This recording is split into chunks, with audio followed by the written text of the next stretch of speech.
You're now tuning into the sounds of the Potnas podcast.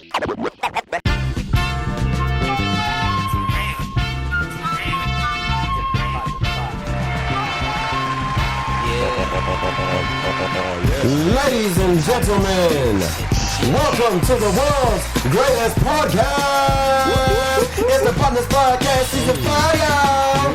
God damn it! Episode 33.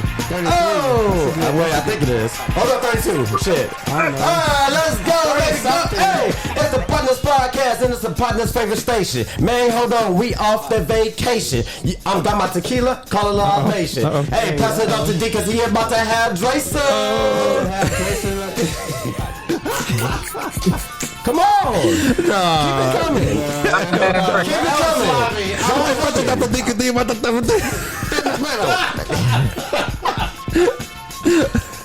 I'm gonna have to just go ahead and do that. Check me out, it's that boy Young Chisel, man, that fly so cool. I know my nigga Bradley Poole, he's on the mic. I might get it in tonight. My to make baby number 2, what it do? Oh damn! Yeah, I'm back, baby. I'm back. Give me some shots. Give me some horns. I'll give you that. Solo dolo on the freestyle session. And Bradley, any other time we would be passing it to you for the third session. But I didn't know if it was like a lag or y'all just throwing Bradley into the mix. Definitely lag on the side. Yeah, because as you talk right now, I can see and hear that your lips are not lining up like a old kung fu flick. But no, that was a very sloppy handoff, and I was about to hop on until Corey pointed it out, and it was hilarious. It was off beat. It was, I know. And you handed it off mid beat. You stepped in a mile. But if you're a true Houstonian Northside rapper, then you would have been able to pick it back up. You thought he was doing it on purpose? Like Blueface? I did it on purpose. Connection. I thought it was. Nah, it was Blueface. He was like Blueface Silk the Shocker style. Yeah. All right. Ladies and gentlemen, welcome to the Potnas podcast where we are delivering our perspective on topics, news, and shit. We are your hosts, the Potnas. First up, the boy working the board. I'm not a boy, my man. He is previously the flyest one in the room, but now I'm always the flyest. He is the one that's been delegated to the board. He's been demoted to the board. Give it up for the world's greatest dictionary. We know him as the Dictionary. Give it up for Dino. Intro you probably ever given me in my life. Oh man, that was easily the worst intro you've ever given me, bro. The worst intro? Easily. Well, that's what happens when somebody steps up to the plate and takes your mantle. Horrible, bro. It was all over the place. Go ahead. I can start it over. I can give you some more. No, we're here. We're here already. Let's keep rocking. Right. Joining us virtually is the partner with the best beard. Wow, you literally grew a beard. And yeah, you weren't lying. You grew a beard in like 2 weeks. Part Grizzly. T Grizzly. Yep. Yeah. Bear Grylls. Ladies and gentlemen, give it up for the partner who is now holding the title of the flyest one in the room. But he's in a virtual room right now. And he's actually only wearing a Nike fitness run. So y'all, I don't know. I guess it's going to be an interim. I passed it off to him, but I didn't see his whole complete outfit. Damn. Give it up for the new flyest one in the room. Bradley Cool. Bradley Cooling and Pulling. Hey. Bradley Poole, ladies and gentlemen, give it up. Oh no, we want to do this over. No. I think the world deserves to hear this. Oh yeah, you want to host? Go ahead and host. No, you go ahead and take it. You got it. Pick yourself back up. Next bro. is Corey. We fall. And we get up. All right. Ladies and gentlemen, next up, perpendicular.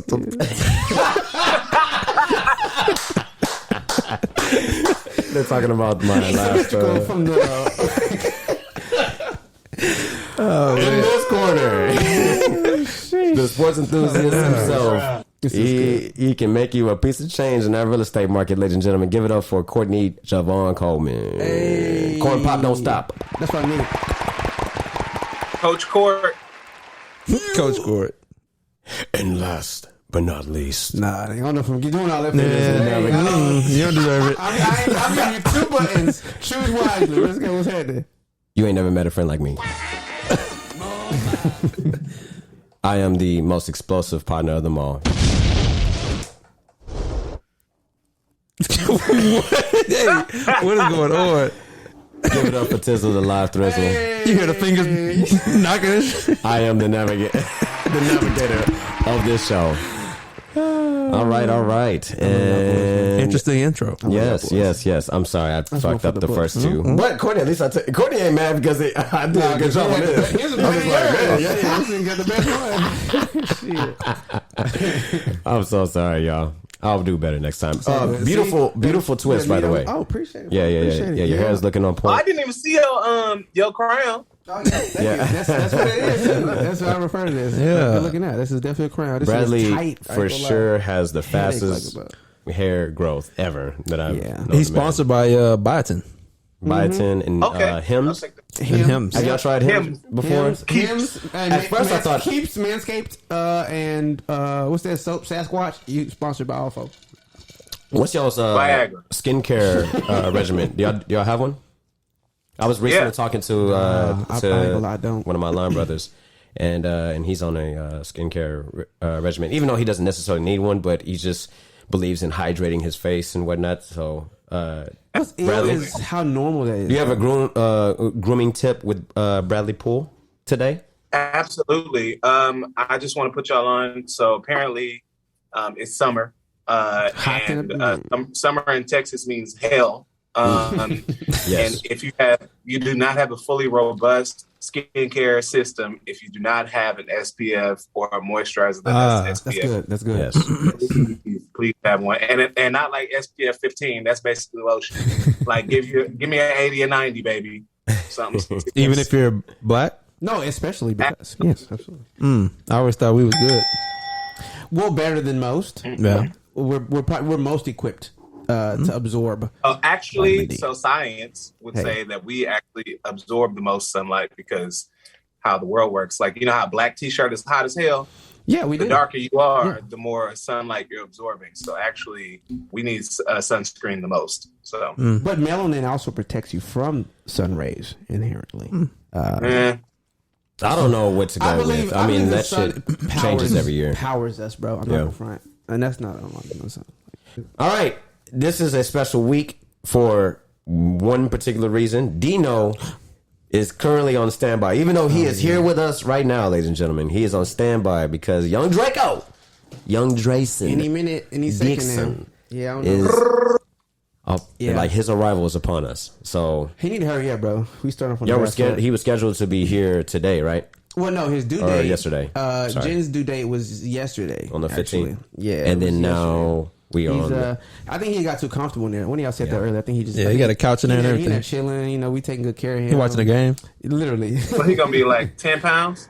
he Eating look like good. he is already right is now. Jen disappointed Yeah. that he's not here yet?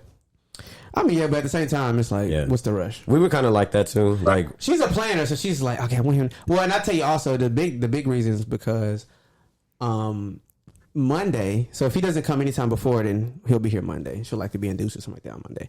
Monday is our wedding anniversary. So, oh, you're afraid that he's going to come on the wedding yeah, and this anniversary. no longer belongs to us. So we're gonna always have to share. He's gonna have to lie to him for the rest of his life. Yeah, I mean, at least for the first 3 years. Would Nah, you first be- like 13. No. I was then after thinking that- 18. Yeah, like maybe. until they get their birth certificates. Yeah, when he's 14, Right. it's like, Remember we had this discussion last Oh yeah, somebody said that. That's Yeah. right. Yeah, you said that. He's It was me. Not I until, said that. not until you were like not until they apply for their first job and they gotta ask their mom for their birth certificate. I never had. I still don't get that. I've never had a need for a birth certificate I think unless it was a passport. have your birth certificate. I don't have it. your mom. That's crazy. Why do I need it? I mean, We already You- talked about you this. swear We by did. it. Passport. You're right. To You're have right. We it. did. So just I know, Where besides you did passport for your though. passport, I went home and Googled that. You need your birth certificate, nigga. I know. I just said for Yeah. a passport. Oh, okay. I Last think just week to have it's it, on though. film where you said you don't need it. Nah, because we was talking about that off film. So technically, got him. So is it going to make a huge difference if he's born the day after the wedding yeah, anniversary? she can just hold on, clinch. I mean, honestly, It's not going to make a difference if it's before or right after. no, because somebody Because- said this at the barbershop. That was it the other day. They were like, honestly, bro, it's like they can come Monday on your day, or they can come today, which was yesterday, which was Wednesday, And that weekend, It's still right. Either way, it's that's like you the point that I was trying to make. Celebrate his birthday or celebrate anniversary. You gotta choose a little nigga or you're an asshole. So it's ruined already. So we already have to celebrate the shit some other time. Or I mean, it's setting you up for abundance. Who's to say next year you can't send that little nigga off with a nanny and not have no issue on the birthday? Yeah. You know, you might be rich enough. You don't know how life goes. I mean, like that's the thing. That's making a choice to celebrate the anniversary over the birthday. Is my point. You have to choose. Because I'm not finna share that day with that little nigga for the rest of my life. I'm sorry. Yeah, you can celebrate both. He ain't got to be there. Yeah. I was hoping that Keiko wasn't going to be born on that white people holiday. What St. Patrick's Day. Oh. 9/11. Oh. I got scared now. My grandma was born on St. Patrick's Day. Yeah, we're embracing it at this point. We're calling her the Lucky Charm. Like, yeah. We're calling her the Lucky Charm, our little Lucky Charm. We now you talk about Jim being a strategic person. I'm way strategic. I already know when I'm going to do like the purple clovers and stuff, whatever, for her birthday. Yeah, like y'all think the Kardashians planned out them daughters' lives? Like, absolutely. Once Chris saw how she could monetize, yeah, I'm sure that it was. She's a beautifully masterful entrepreneur. I'll give her that. At what point though is like we making all this money? I would want to be off camera. I would want if I have successfully finessed America for years and made millions of dollars. Yeah, you don't want to be in front of them. Yeah, you don't want your kids to be. I don't know. At what point? But then you get to the Land Rover dealership and you're like, well, I mean. Yeah, but how many like they can get a few more draws, they can get whatever they want. Like I feel like what item is keeping them like, oh, we gotta keep making millions. You know what I'm saying? Like it's greed. It's greed, bro. It's white capitalism. Yeah, maybe so. That part of white supremacy. They on some Genghis Khan like China dynasty shit. Like they're thinking like hundreds of years in the future. No, shout out to them. I mean, I would love to. I'm just speaking out loud. I mean, anybody would love to have. Courtney, I think. Go ahead. I think the answer to your question is power. I think after a certain amount of money, bingo. Like. You keep gaining more money because more money equals power, not because more money equals more things. Or could be, you know what? Matter of fact, we was doing some stuff at work and we was looking things up. Kim Kardashian, I think this was yesterday. Kim Kardashian was the most searched name on Google in the world yesterday. Her and Taylor Swift. I don't know what happened or what they did, but in the world. Really? Taylor Swift? Yeah, I don't know how Taylor Swift got in the mix, but we were doing Google Trends and searches and stuff like that. Yeah. And then they just popped up. And I was like, damn, that's crazy. But it could be relevancy too. Like once you get to a top part where people are speaking about you. Meaning, no. I mean, like the fear of losing relevancy. Like the fear. No, I'm with you. I'm with you. But I'm saying we saying the same thing because relevancy equals power. Well, yeah, 100%. So it's a different form of currency. Yeah. And let me 100%. say this: I don't want to also sound like a hater about this because I'm not necessarily interested in their life. But I do applaud them for that mentality and that mindset that we're all, as a race are striving for, right? Like to be relevant, to make a lot, like multiple streams of income and to instill that in your kids. And I think them bringing the kids into the mix, like being born and bred into that, you're inheriting the legacy and the work, I'm sorry. It's like good and bad though, because it's. Go ahead. Agree. Because look at what the legacy includes. That's what I was gonna say. So I mean, there's duality in everything. There's we talking about the sex tape? Like no. Oh, okay. I'll tell you what I mean. Like there's way more. There's good and bad in everything. Well, first of all, just look. Well, anyway, there's good and bad in everything. I feel like with them, I agree with you, Tizzle. In fact, I was just talking to someone about this. I look at where my kids are starting and their benchmark of having a house and having their own room at birth. I ain't have my own until like middle school, high school, some shit. They're starting on a level that like was aspirational for many of my contemporaries. So it's like, wow, that's dope. But so for them to start off, seeing their parents business owners and seeing them all over TV and all that, but you're also breeding them into this system that like everyone who comes through this funnel is gonna make money. They're gonna be relevant, but that like for me, you there was like almost parity with relevancy and with the controversy. I want my kids to be set up for life and all that. Yeah, be born into success and all that. but I don't want them to like. Well, that's how you want to it. be like. I don't want them to have to be part of this system that's gonna like. I promise you, North, West, all these kids are gonna. Some of them are gonna be about to stack. Look like, but they're gonna be just like their mom. I'm sure some are gonna have some inject. Well, they don't need the lip shit. They don't need surgery and all that. But they're gonna. Like, I promise, fast forward from now, and it's like a factory. They breed this type of, like, the Jenner sisters look like the Kardashian sisters, and they look like leprechauns. And so that's they don't even have the same fucking daddy. So that's what I'm saying. They breed, they make them. Like, it's like churning out this factory of this type of human. Yeah, like racially ambiguous, even though we know white people. But the thing is, I was going to say, we're so concerned about these children's futures, but I have more than enough hope that they will have some fucking sense, because they had babies with people that had sense. Like Black China, she might be a little ridiculous, but she got nigga sense, so that baby will be all right. She ain't seen that baby. We look at forgot about her.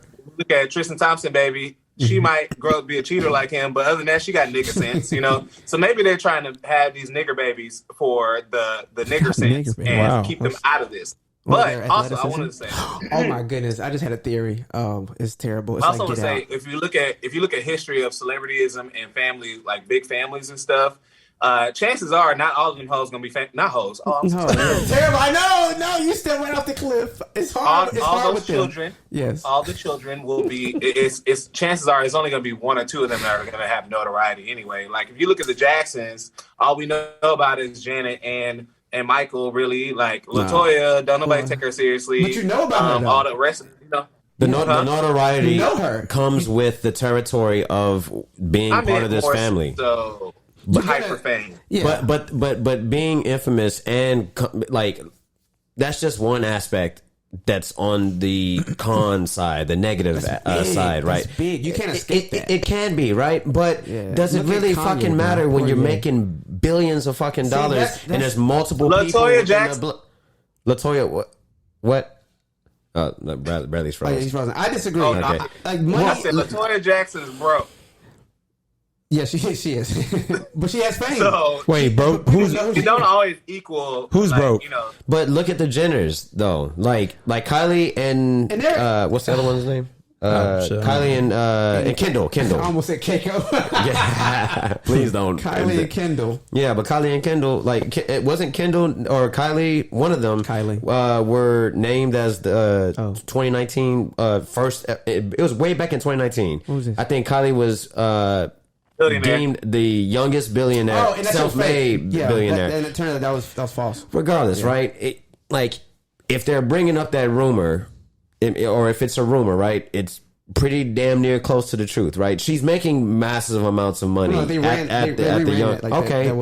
Right? Even if it wasn't true, nigga, she has an empire just on her own name. Right, you know what I mean, and so and she's to my point. They're churning out a factory of like right, exactly. So LOL doll, Barbie, like right. But when you're around that as a kid all the time, you kind of it's embedded in you to just be able to like I'm supposed to deal with this notoriety and all of the controversy that comes with being a star.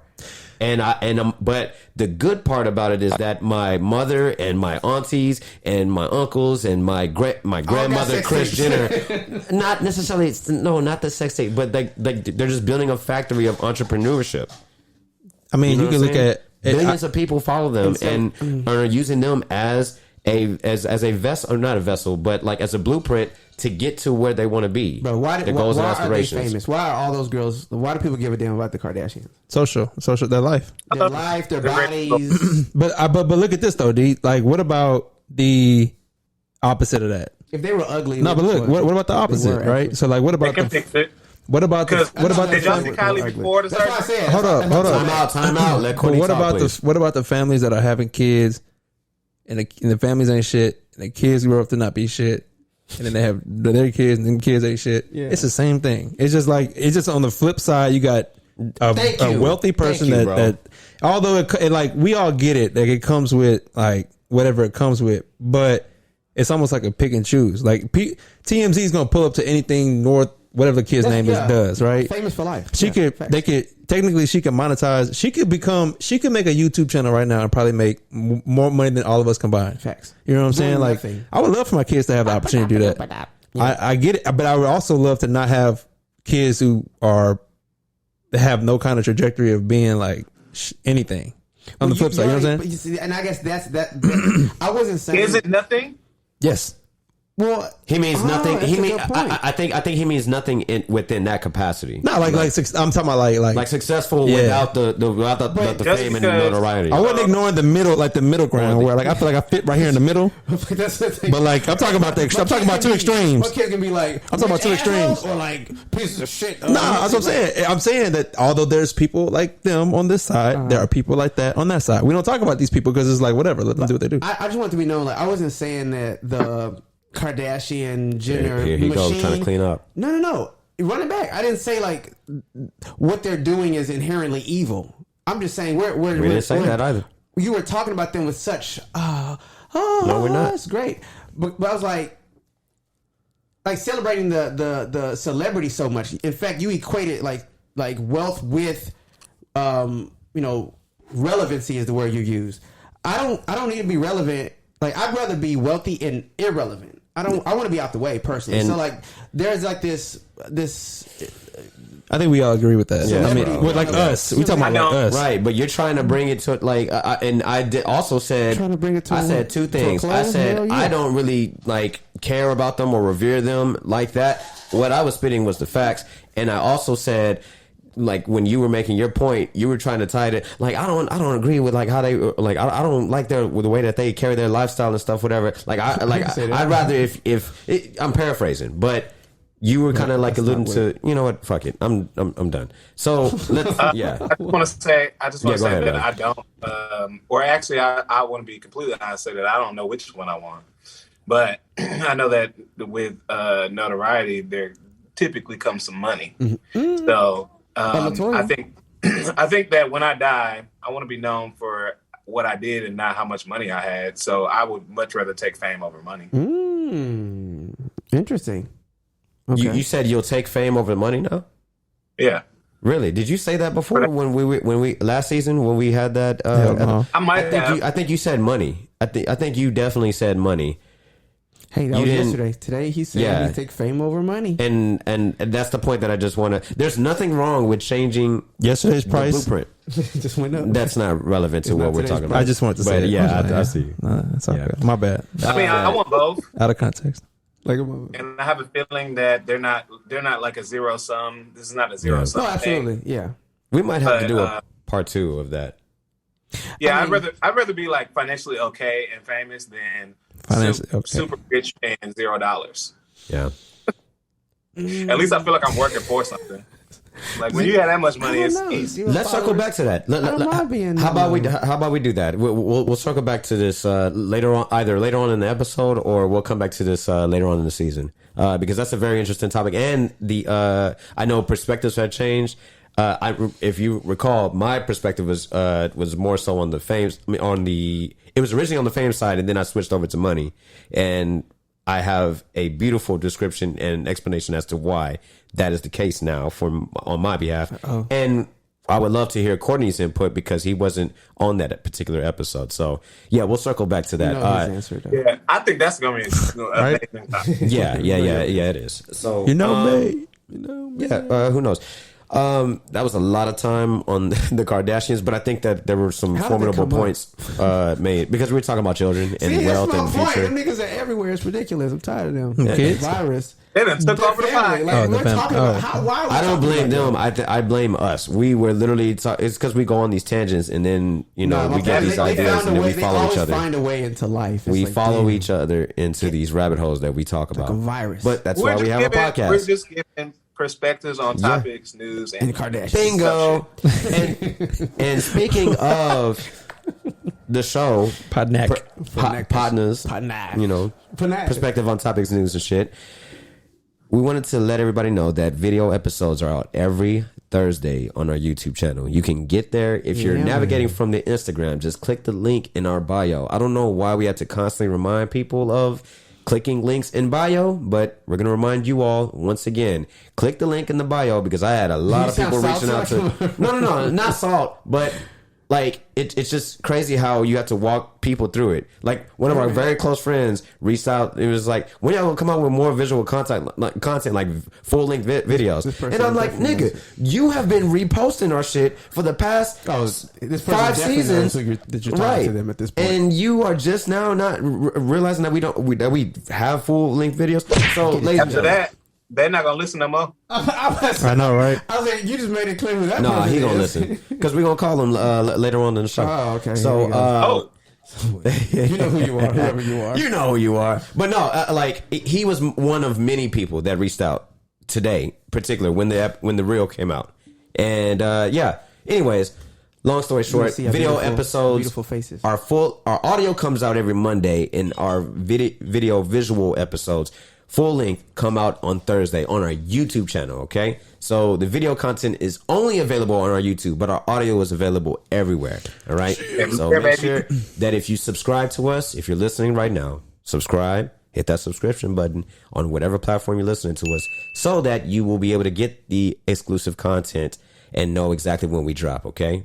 We don't even have to wait for us. It'll just be right there in your phone. Drop it on you. Right, we'll just drop it and dig off. I know he's going to... Come watch through the window. Why don't you? Drop it right in ya. Drop it? Okay. Not drop it in ya. So we're not going home. We're going to dump it in you. Can I just say this real quick before we move on? Because we're talking about kids and futures and life and all this shit. I am really excited to kind of wrap that up, Tizzle, about Drayson's arrival. I'm ready for him to come. If not, he'll be here Monday, if nothing else. But... I gotta say, shout out my beautiful wife. We are doing anything and everything to try to get this baby out ASAP. Because she's tired of being pregnant. She's tired of being pregnant, and we're just ready. We're over this phase. Like we're just ready for him to be here already. Oh, you're not having no more kids after this, huh? I think we're done. Yeah. And so, like, we've been walking, and she eating spicy foods, and we doing all kind of different things. But I feel like just right now, the way things are going, it is awesome. But I think I understand how women feel. Like with men who have like high sex drives, strong sexual appetites, who probably just like want their woman a lot, and she probably just be tired a little bit sometimes. Oh, you saying it's flip? You saying she ordering you to the bedroom? Get your ass in here and I'm take on a this mission. rugby. It's more. It's like a mission to be made here. Yeah. Like I got to go in and get him out of there. You know what this sounds like? You know what this sounds like to me though, and it's not even like necessarily calling y'all out, but just everybody like. Even with us, right? We were kind of guilty. We were guilty of this, right? Trying to hurry up and force God's creation. God is gonna get that baby out when He wants it out. All right, and same thing with Drayson, huh? We're not rushing him. We just like y'all are rushing him. We just encouraging him. Yes, y'all are. We just strongly. You just said you was going on strolls, whatever. You being called and summoned to the bedroom, and yeah. I love it though. It's like some. Let's get a fit check. All right, Dino, what you got on? Oh man, fit Blackity black on black. So black. for all those who don't know, Father's Day and Juneteenth happen to fall on the same day this year. Yep. And so I got them. My babies got me this. My daughter, my wife got me this. Dope Black Dad. It's inspired by Martin, right? Martin ethnic print looking. Yeah. Oh, they're doing like a cast reunion or something too. I need that. Because I'm dope black dad. You're dope black dad. Dope black unk. Yeah. Dope black I see all the beads and the tribal necklace and. Oh yeah, you know what I'm saying. You got your new twist. It's not like he's shades. You say something like what? Yeah, a little bit, right? Like the way that he delivers the always. You think I'm throwing shade? Always. That's like I'm giving the audience a description of what you're wearing. Put your foot up. Oh, you want a tribal print? I mean, it matches dope socks, the shirt. Dope shoes. All right, dope socks, dope shoes. Yeah, okay, cool. Check it out. All right. When I post it. Bradley, do you want to do a fit check or you're over? Absolutely. I'm down no matter what. I could be dressed down, baby, and it's going to be dressed up to somebody. Sam is I got on set. a raggedy, and I'm still look better than you hoes, in a raggedy dry fit Nike lavender bullshit. And then I got my North Face why swim trunks because I'm crazy. And then I'm also rocking the Jesus 12s on my feet. Jesus 12s. The Jesus 12s. The Moses 12s. The Birkins. Not flip flops, but sandals. Are they leather? Are they crafted in Mexico or in Ecuador? Wow, that's kind of racist. I let y'all make it through that because Jesus probably didn't have on a shoe, and I ain't got on. Hold on, time out. How was that racist, D? How was that racist? If it was fucking made in Mexico, why is it? Okay, hold on. Why do you? Because we said Jesus and Moses, and they have nothing to do with fucking Mexico. So why is it? How was it racist? So why did you say Mexico? You just made my point for me. I said Mexico, Ecuador, and he said the Jesus 12s, Moses, right? So for you to say they made in Mexico and Colombia, because when he said because when he said, let me explain, nigga. Let me respond to you. Can I provide a rebuttal? That's why I said racist. Oh my god! Because when he said Jesus and when we said Moses, we were making the assumption that the shoe was a sandal, and normally sandals, that's not true. The leather are crafted, and the ones that I fucking have seen, D. Okay. How about that? Are coming from Mexico or Ecuador or somewhere? Ain't no factories in Mexico. I don't know, man. I was gonna stay out. Courtney is. Okay, how about this? How about you show us your sandals right now, Bradley? Put them on the screen. And actually, look at the tag and see where they were made. Now I'm curious. You missed what I was saying is that Jesus probably didn't have on no shoes. Okay. Right. Because it looked like you were attempting. So basically, you calling my feet Mexican, and I'm offended. And he's offended, racist. Oh my gosh. Shout out to all the Mexicans and Ecuadorians and all. Is that how you say that? Ecuadorians? Probably so. Probably so. I hope so. I was going to name drop on accident. My Ecuador people. Shout out to y'all. Yeah, if there's anybody listening from Ecuador. All right, Courtney, what you got? All my fellow Puerto Ricans. Rican, Dominican. All right. Courtney, what do you have on? Is that Armani Exchange or is that Calvin Klein? No, this is neither. How do you conflate those two? It's black. It's because I can't tell. It's an Express shirt. It's Mossimo. Oh, Express. Okay, yeah. That's why. From this angle, it looks like there was a K in the C, but I see that as I move my head, I can now see the X. Sam in here getting drunk, by the way. Shout out to and that's why it gives shade, and that's why we're gonna describe your outfit. Right. We're gonna describe your outfit, JT. I brought out the guns today. You're gonna describe. Oh, y'all gonna describe. Yeah, okay, y'all go ahead. We have on the Mexican soccer jersey with the jorts. With the jorts. No, they really are jorts though. Those are jorts. Literally, with the black jorts. These are the trend. Let me see the shit. The trend right now. Can we stop talking while I'm talking? No, we're describing your fit still. I know, but you. It's not your turn. Hold the shoes, nigga. Okay. As we proceed with this pod, you have got to do a better job. Your wife talked to you about this. Hold the shoes. I'm gonna keep calling you out about this. This is the Los Angeles 1990. No, because y'all are gonna sit here and try to play me. All right. Hey, what does the back say? After you play everybody else, go ahead, Tizzle. Yeah. What does the back say? So I got the back. Oh, it says Los Angeles. Oh, okay. Okay, yeah. cool. So these are the original Nike Air Maxes, Air Max 90s. And then I get matching. JT's gonna be an interesting dad. And then I brought the guns out. You know, I wanted to be swole JT today, and went ahead and brought out the Houston Dynamo jersey, and it does have my name and my number on the back. Okay. Okay, mama. Yep. All right. Sam is now on set. Fit check, Sam. Yep. Oh, not no fit check on her. I got my Nike running shorts. Hey. Toy Story t-shirt. There you go. Shout out to Lightyear. Hey. Yeah. Hey, what makes it not mom is my hair is down. Okay. Switching it up. We're dressed alike, Sam. Is that her mic? Is 3 in her mic? Correct. Try it again. Speaking the mic. Hello. So Oh, okay. There she is. Oh. Hey. Can you turn her up a little bit more? turn my mic up, son. Turn me up. All right. Cool. Welcome. It's been what? Almost 2.5 seasons you've been gone. Well, you know, birthing a human. Having a baby. Okay. You have the baby monitor? I do. She is right here. She's good. All right, cool. Oh my God, Okay, she's well, this adorable. HD 4K, Look at that perfect baby. See it. You know. Okay, I feel like this is like in the crib with her. This is like she's like holding up the camera. Yeah, I don't even know if they can I see feel like it. I'm hugging her. but, We cuddled up with her, low key. She is such an angel. It's amazing. It looks like she has one eye open. I got my eye on you niggas. All right, cool. All right, so, yep, Sam, thanks for blessing us with your presence and your voice. You are not on camera, though, so, yeah. We're back. All right, y'all want to get into a debrief for the week, or y'all want to get into news? I feel like we haven't done a debrief in an episode, so just a quick, roundabout. Bradley, you want to explain why you're virtual right now? Yeah, I am in Dallas, Texas. Dallas. Because the company I work for is headquartered here, but I'm covering for one of my coworkers. I'm on the 29th floor of the Westin, baby. Hey, just Hey. The work. Wow. Look at that view. That view is beautiful. But yeah, I'm here, supporting my team and stuff, doing the damn thug tizzle. How was your weekend?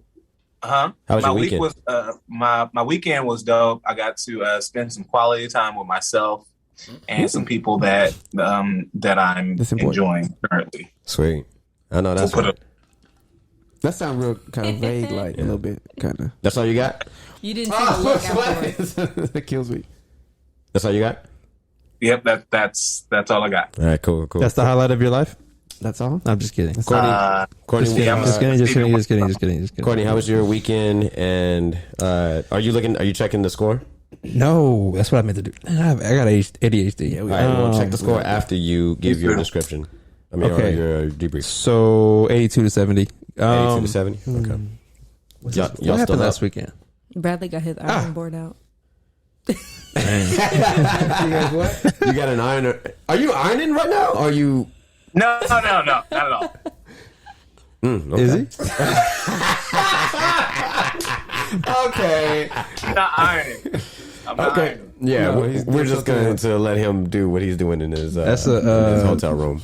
He's heating up the hookah coal with the iron. With the iron, Yeah. Courtney, I've actually done that before. I've never For real? That works? oh my Yeah, gosh. I was a crackhead. The quick light, you can light a quick Yeah, light. that's sad, bro. If you heat up coals with iron, that's very And sad. you're sitting I don't holding even hookah no more. That's Houston shit. I ain't no regular Houston bitch to listen to Future and make my life fake like that.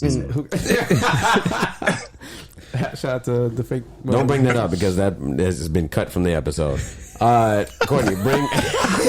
I'm telling you, I'm not fucking playing Why, with bro? Put it on there. I want to hear No. about that. Oh, God. Because it wasn't Somebody originally agreed with 15 you. minutes, but because of the back and forth and stuff, it just... All right. Debrief for your week. Or what did you do this past weekend? We were at a wedding. Oh, yeah, I forgot was that you were at there. a wedding. Yeah, a beautiful wedding. It was a very Yes. beautiful wedding. Shout them out. That's dope. Shout out to Derek. Shout out to Nicole. It was a very beautiful wedding. It was hot, but it was beautiful. It's a Yes. little warm. It was hot. Yes. Degree, that's And then, yeah, I don't think anything exciting has happened to me really since then. Kendra in town this week? She's in town, but she leaves someday. Yeah. So one of these days. Oh, I thought they said Sunday. Someday. I realized Sorry, you said someday, not Sunday. Sunday. Yeah. Someday. Someday. One of these She days. leaving someday. Someday. I was like, Yeah. wait, is he? Per usual. That's dope. Yeah, All right, I all right. just been You know? chilling.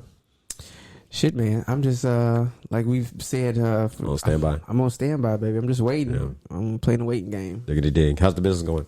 Business is going. I'm in this process now, like kind of taking Business as in black room, not not your job. black room. Which is now is my job. Oh, okay. All right. Cool. In the process is kind of just repositioning a little bit. Yeah. So when I have everything in place, I'm gonna bring you guys into. I'm gonna unveil it, if you will. Yeah. I'll tell listeners about everything. I didn't get the chance to say this last week, but I wanted to give my nephew Alex a shout out because he graduated from high school. All right. Yes. Yeah, so 2 weeks ago we were in San Antonio, and that was my first time being in San Antonio since we moved. No, I think we've been we were there a few Yeah, times. they've been there before. Yeah, but it's been a long time, and the demographics have definitely changed and How? shifted again. Like So, it just, what does it look like I'm now? nervous. I don't see too many black people anymore. Oh, yeah. And I thought yeah, it's gonna be Mexicans. yeah. Mexicans and Colombians. Yeah. But no, it's been like Austin's crazy white now. It's 77% white. 70. I was talking about San Antonio. Really? No, I know, but I'm saying Oh, yeah, the demographic yeah. is shifting up in that area. Yeah, like kind of yeah. Central Texas. Yeah. Yeah, even Austin looks different I mean, now too. who- Yeah. San Who Marcos. didn't expect that? Austin actually kind of makes me sick to my stomach nowadays. Like, if it wasn't already wide enough. Oh, it's crazy. And the fastest fleeting demographic is African American. When me, Sam, and Courtney lived in San Antonio, there was a pretty healthy population of black people, but it definitely doesn't look like that now. Or it may have could have just been that weekend because it was like primetime graduation They were weekend. just out there. Yeah, so, but yeah, anyway, shout out to him. Shout out to Nicole. Huh? I say, yeah, when y'all moved, that was 50% less. Y'all and Courtney, y'all were pretty much, Hey, big timers. We big Basically, yeah. That's crazy. No, but San Antonio. Yeah, Shout out to him. That's what's up. Shout out to him. Shout out to Nicole and Derek. Like Courtney said, it was a very beautiful, hot wedding, and had a really great time. Even Keiko was there on the scene with her soundproof lavender headphones. Everything in her closet is like lavender now. So Yeah, she slept the whole reception while the DJ was playing. Yeah, she did. She just had her little headphones on. And That's some 2022 parenting right there. That's dope. Hey, Shout out to Kate. That's amazing. I saw Jurassic World, the third installment of chapter 2 of Jurassic Park, Jurassic World. Hey, It's amazing they're still making these movies. This one was actually fire. Like I was telling you off mic, man. There was a scene it was clear that they had a new director, and this director was like had to have directed one or had some sort of involvement in the 007 series, because there was like a whole 2.5 minute scene where he's like running and driving from these raptors, and they removed the audio or the music, and all you hear is and it was terrifying but exhilarating at the same time, and you're just. I remember saying it gave you the feeling kind of like a scene moving in your of seat. some of the first ones. Yeah. It's just such a, for me, it's like, that sounds super dope. I'm going to watch it, especially because you gave it such a enthusiastic, I put a recommendation. stamp, an 8. But I'm just over the idea of it at this point. Does that make sense? So like the idea of dinosaurs taking over and trying to kill us, like we didn't learn yet. You're gonna like, but I'm gonna stop you right there, because you're gonna like the plot for this one, because the previous 2 Jurassic World movies, I wasn't fucking with the plot, like, but wow. This one is good. Like this one makes sense. Like just imagine, like kind of like well, I'm not gonna give the plot away. Just go see the movie. Who produced the previous ones? Michael Bay? No, but absolutely not. yeah. Who? Michael Bay. He does, like, all the He does He Transformers. destroys cars. Yeah. That's what He does do. explosions very well. Yeah, it's overkill. He did Underground 6. That was the last movie that I feel like that he did. Ryan Reynolds and It's kind of like Jurassic is kind of like the whole Fast series now, like Fast and Furious. You talking about they just keep doing it? Like, They just like they Actually, I think milking those it. are Michael Bay movies. No, no, not at all. Like I know my movie directors. That was not Michael Bay. Fast and Furious? Fast and Furious is not Michael Bay? No, that's Justin Lin. The director of Jurassic World was Colin Trevorrow. I don't know who that never guy heard is. it in my life. Are those Kaepernick. open? Thanks for standing in for those TJ. Yeah. Well, Go I ahead. was the original TJ. Let's not forget. TJ stole them for me. Yeah, that is true. Shots fired. Yeah. Oh wow, that's an asshole. Are you about to try something? Wow, that's an asshole. Dino reach for. Hey, that's what you get for reaching for stuff that doesn't belong to you. What made it an asshole was like, ask this nigga. I was like, hey yo. No, I didn't know. I thought that was like one of the. those open. Like, yeah, go for it. Yeah, for our listeners, Courtney what it has some Sour Patch underneath the table, No, he doesn't. and They're D empty. asked for some. Now y'all know. And Courtney set him up for failure. And they're gone. That was an empty pad. That was an asshole. That's fucked up, Courtney. That's really Hey, messed up. was while y'all was talking, I was thinking, were dinosaurs here when Adam and Eve was here? All right, give it up. Nah, like straight up. It's not even trying to be funny, y'all. Like a legit question. Let it go. Yeah, we gotta let that Google go because we're gonna that's A quick yes or no. we don't know. All right. It's the Big Bang Theory, Christians don't the believe in science, dinosaurs. and then Christians, right? Like or Christian. I mean, not Christianity, but Biblical. spiritual No, people. it's what is it? It's called the what's the name for it?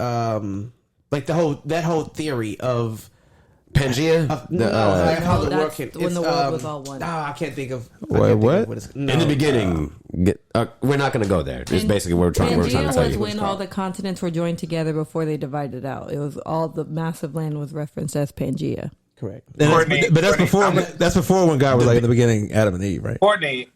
Well, now? The answer to your question: were there dinosaurs in the Bible? Ho? Well. It didn't matter who came first. Levexidus. Word coexist. I read the entire Bible too, and I don't recall seeing a dinosaur anywhere. So technically, it's not in the beginning. Oh shit! It came You don't know after. that? Technically, it had to have.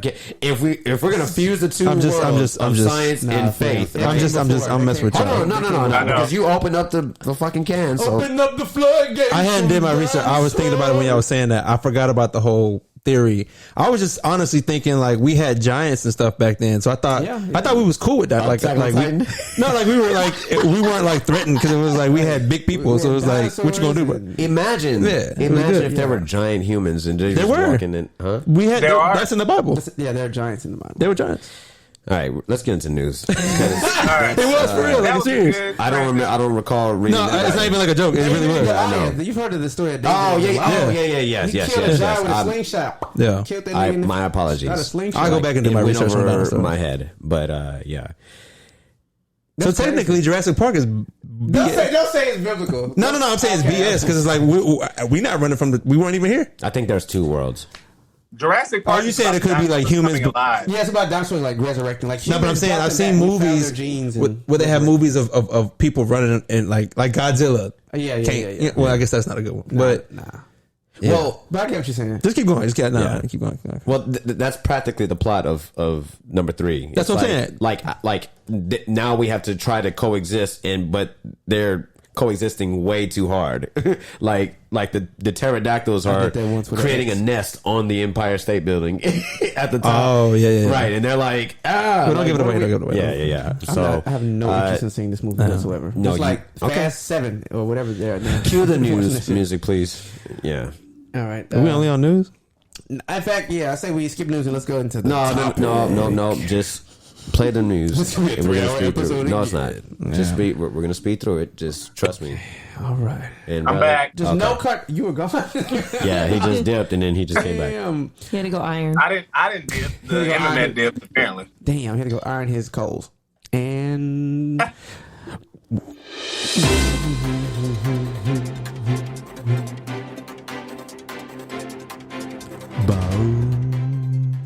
Gas prices continue to climb as we approach a recession. No.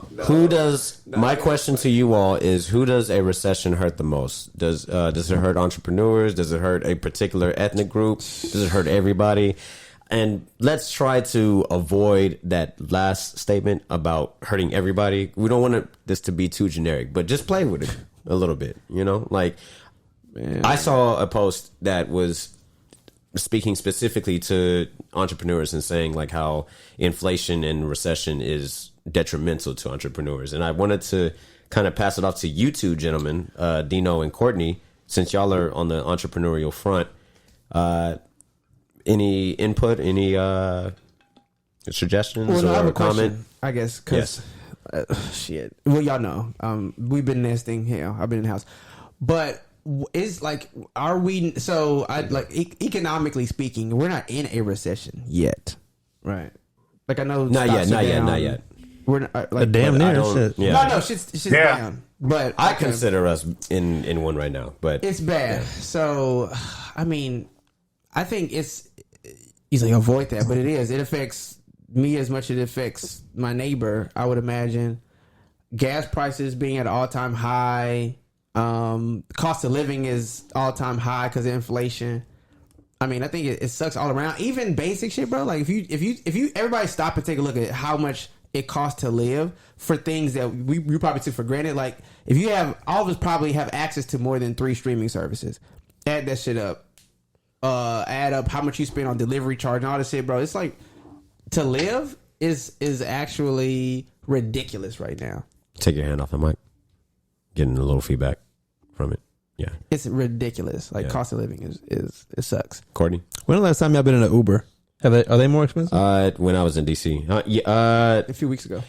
Like I was one of that because gas is up, right? It's So I went to DC Here's what I last can month. guarantee you. It depends. Here's what I can guarantee you, that they are not paying Uber drivers more because they're spending more on gas. They might be, they're probably capitalizing off of the idea that you think that they're about to go up because of gas prices and their overhead. Uber has no goddamn overhead. They're paying them people the same amount of money. And everybody's a contractor. It's a middleman business, which is genius. But my point is gas prices are creeping up on minimum wages, which I think is insane because it's literally like for me to fill up my little tank, and I got a very economic car. It's like $60, $60 now. This is the first time I paid $50 for that Hyundai Elantra. Crazy, right? I paid 56. Ridiculous. So the problem is, the craziest thing is you talk about who it affects, but really the issue is control. The prices are controllable. Like the prices are being controlled by oil companies, and they don't have to be this high. It's pure greed, which is why people are upset, because it's like, yo, you could really not charge us. We shouldn't be spending. If you have a truck, you shouldn't be spending $120 every X amount of days to fill up. Yeah. You know what I'm saying? Like that's just unreasonable. And making employees come into the office. Yeah, so they it just doesn't make sense. But one thing though is crazy. We was talking about this at work, because I work in commercial real estate. They were saying Houston has this big issue with, like, we're so big and people drive everywhere. Everywhere you go, you drive.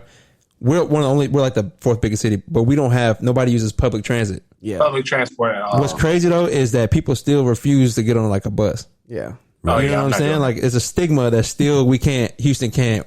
Yeah, like people won't catch too prideful, huh? Yeah, I mean, way too prideful. I admit that. I will say though, well, going back to your original question, like, who does it affect? Does it affect everybody? Right. I will say this. Despite the fact that I do think that it does affect everybody, I don't think that's a vanilla or a blanket or a safe answer. And I think that everybody feels it the same, even though it affects, like, the numbers affect people differently. So, like, if I was the 200,000 there, I would still be mad about gas for fucking certain, because it's less. I mean, it's more money than I would have been paying before, But I will say this though, there is even deeper than the gas prices not having to be what they are. Like, who determines how much premium and mid grade and regular is? Because oil companies. There is no difference in the amount of, like, natural resources that you have to come, like the product. Oh yeah, They cost the same to make.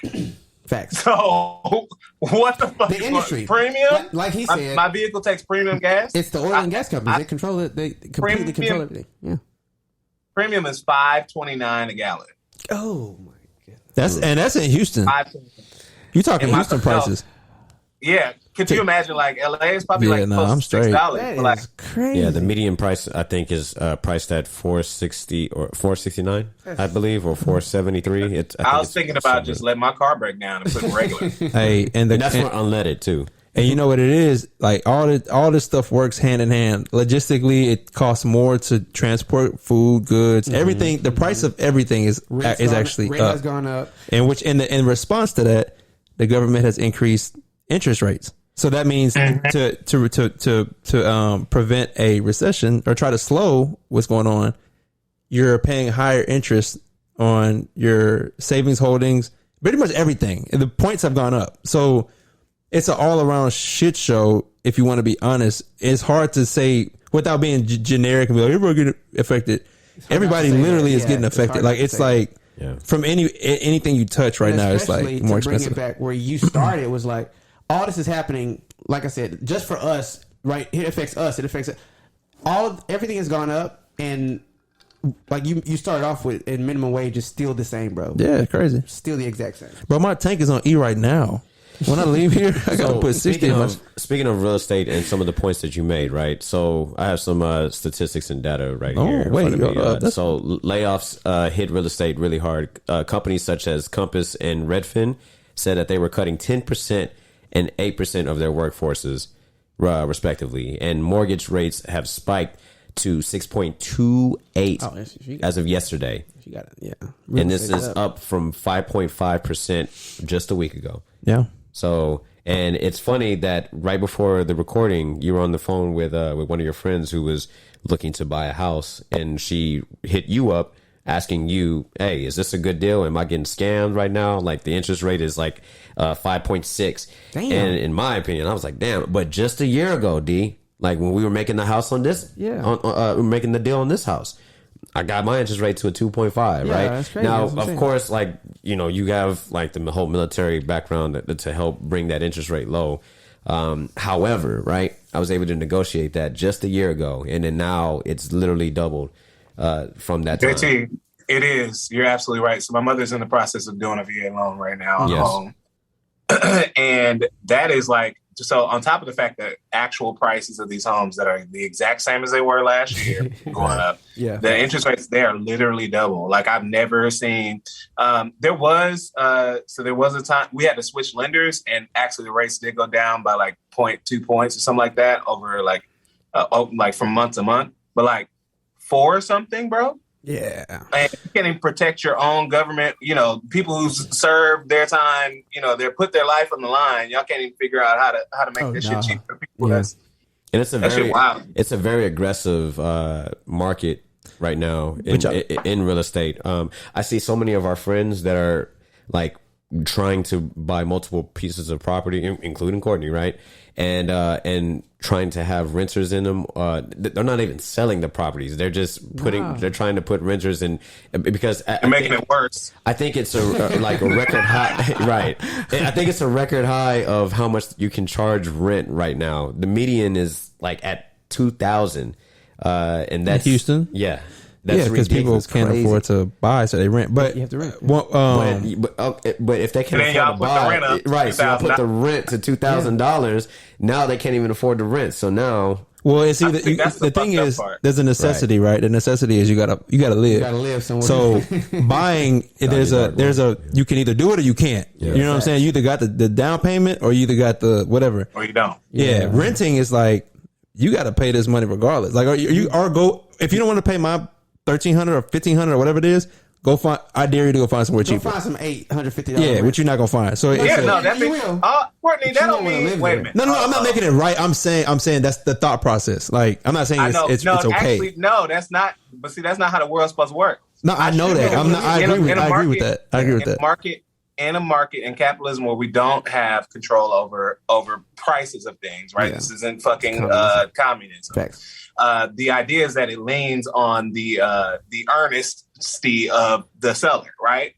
So if a seller finds that, of course, I understand that you might have purchased that property for more, but the same way that we just complained about interest rates going up, everyday niggas who understand how hard it is for people turn around and do the same thing to their own people. I think rent prices increasing is probably the most fucked up part out of all this shit. Well, Bradley, I will say this too. Y'all really don't have to do that to people. You know what's crazy, bro? Like, you don't have to. It's 2 things though. One thing is like it's visible now because we're living in it's an extreme right now. Like meaning like it was one place and now it's another place, but I can even the place you used to live at, you was paying like 150% more than you should have paid for your spot, and you didn't complain. The spot that you had like in downtown or whatever it was, the pricing that you're paying is like we find like when things like this situation right now is a messed up situation, so we all like got something to say about it. Yeah, but technically.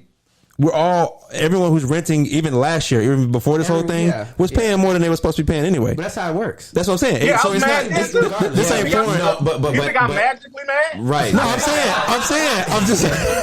Well, I'm saying this how I get. Right, but it's because more people are knowledgeable of what inflation means and what a recession means and the state of the economy right now, and so them being privy to it, like they already knew that they were paying well over the value of their apartment or condominium, right? But now you're going to continue to push the prices up. No, now I'm being either forced to vacate the premises or to. Right. This shit old though, right? But you know what's crazy? What happens when niggas decide not to pay that shit no more? Then you they gonna get evicted. Yeah, I mean it's simple. No. I mean to the industry.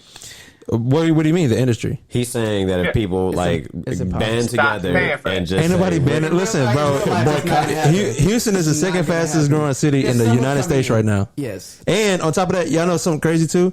our parents and our grandparents, they were paying like 12% interest on their house. Did y'all know that? Yeah. In the 1970s, like, they was getting hit over the fucking head. Houses cost $10,000. But then but do you understand how much 12% interest is? I know, yeah, like, it's crazy. It's like outrageous. it almost Over evens 30 out. years. Yeah, over 30 years. Like, I'm kind of with Bradley though. Like I don't know. I'm kind of teetering on both sides of the fence, right? Like I don't like being taken advantage of, and I think that we, as Americans, right, need to get out of this mindset of just accepting things for the way that they are, like or certain things, right? Like we should not be paying overpriced, but you pay for the quality of lifestyle that you want and live, right? but JT, how much is a bottle of water? But I'm saying that I'm answering the question. How much is a bottle of water?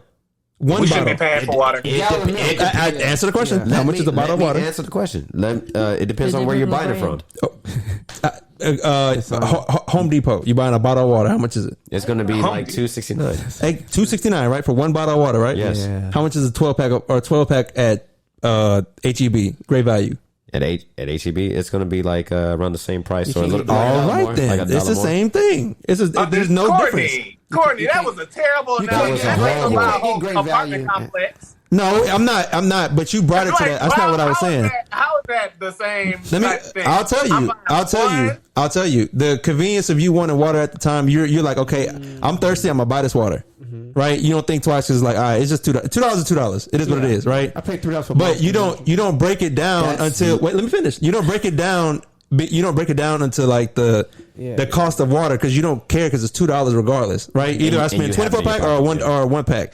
Now to bring it to this situation, housing is a necessity, just like water is a necessity, right? You gonna pay if for you it, got you a spot in Midtown or downtown, economy's good.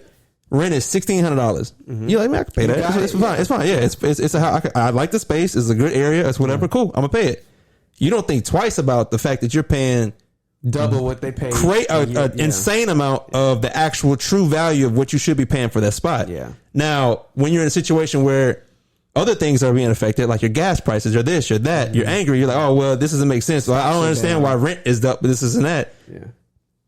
It's the same thing. Like you're like, it's the same concept. Like you don't tend to say anything about. Maybe at its core that is the same concept, but to equate that to like, oh, we should have just bought a pack of water. It would have been cheaper for the whole pack. No, but you're trying to make it like an apples.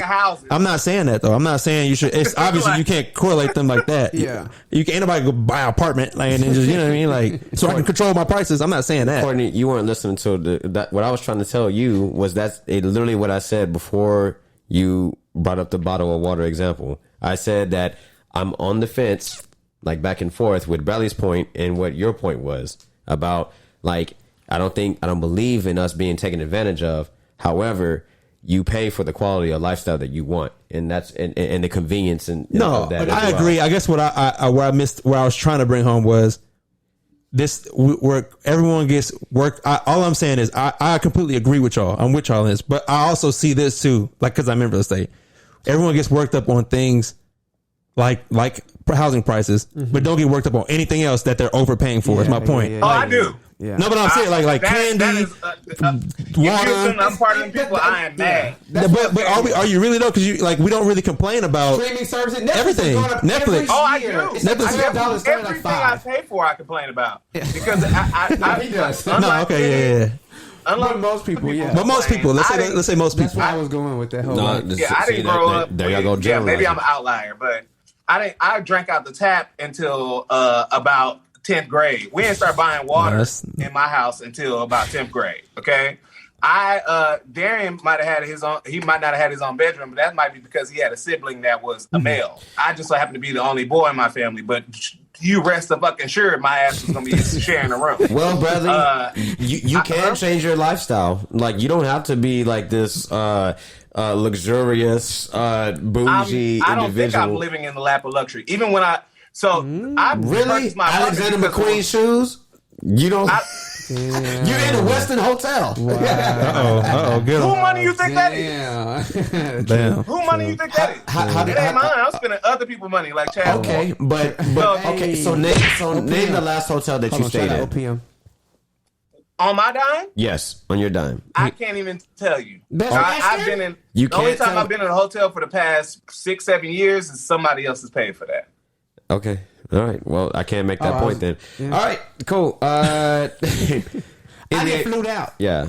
All right. So we done talked enough about NBA. And then y'all be mad. Then y'all be mad at City Girls for trying to make y'all niggas pay for shit. When y'all the ones making shit. I'm trying to segue us out of. Okay, go ahead. Well, this I feel like we'll be remiss if we didn't mention this part. But that white man that killed those 10 people in Buffalo, he is potentially seeking the death penalty. I mean, or he could. Oh yeah. Prosecutors could seek the death penalty for him. So I don't necessarily wish death on anybody, but when you kill 10 of us, fuck that. Hey, you got it coming. So Courtney talking about some this news.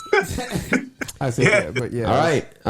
So at this point we need to continue part 2 of the most annoying thing about you, because Bradley and I didn't get a chance, or y'all didn't have a chance, an opportunity to chime in on Bradley's and my most annoying trait about us.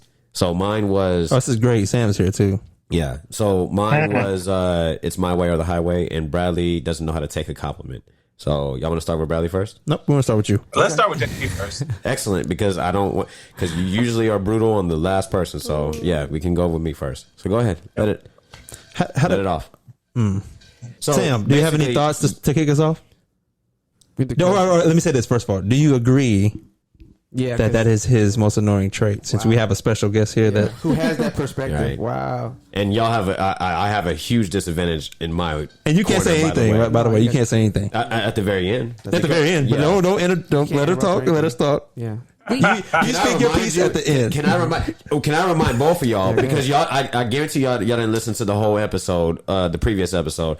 D interjected all throughout his. I'm saying, and then we're setting a precedent. Change your shit at the beginning, and then Bradley had remembered what you had said, because I had said, I was like, I don't remember what yours was, and then you tried to change it up. No, I didn't try to change it. All I did was I asked you guys, say, yo, go back and listen to the episode. I did. I said it's out there in the world too. I asked if I can clarify. Y'all said no. I said I bet. I ain't say anything. That video was hilarious, by the way. I got another question. I don't care about enough. And then Bradley was like, okay. That's how you edit. First of all, he edited it. That's not what I edited. No, go back and listen to the episode. No, he said that he doesn't. Like, I just don't care enough to change. To change what? Like, you pulled that out of your butt because you found that was when we circled back around. Guys, we're past this. We're better. Shoot at me. But Sam was gonna give her perspective on topics and all right. Golden State won. I was just about to say that, but I didn't want to ruin it. Fuck. And look, I'm the not sports guy. The Whales won. The Whales won. The Whales won. The Fridges took it in the six. The Fridges in the sixth. And they took it in their home. Okay, wait, Sam, go ahead. So he said that his most annoying trait was, "It's my way or the highway." Right. And I think a better phrasing of that is his need to always be in control. Yeah. Like, even down to like the most minute things. Well, this is not minute to him, but like music. Oh yeah. Like, it'll be my turn to take a shower and I'm playing my music and he's like, he just can't handle it, and he'll come and take over the speaker and be like, no, I can't. That is first of all, that is sad. Yeah, that's fucking ridiculous. You're laughing because it's true. Because it's true, yeah. But you need to listen to this. Do you remember what you used to play though? Oh my god! But that's my taste. Let her listen to what she wants to. That's the thing. He has to be in control, and his way is better than whatever it is. And he'll be like, "Oh, I want you to have your things and what you like." And I was like, "But I also don't want to sit here and you tell me why it's not cool for me to like that. So I'll just do what I want to do." So why do you think that is? Because he just like to be in control. It's just it's not a bad thing. It's not why do I like to be in control? Why do I like to be in control? Look. There you go. Take it over. Answer the question. Right, answer his question. But to be fair, also on the other end, like JT's like a planner.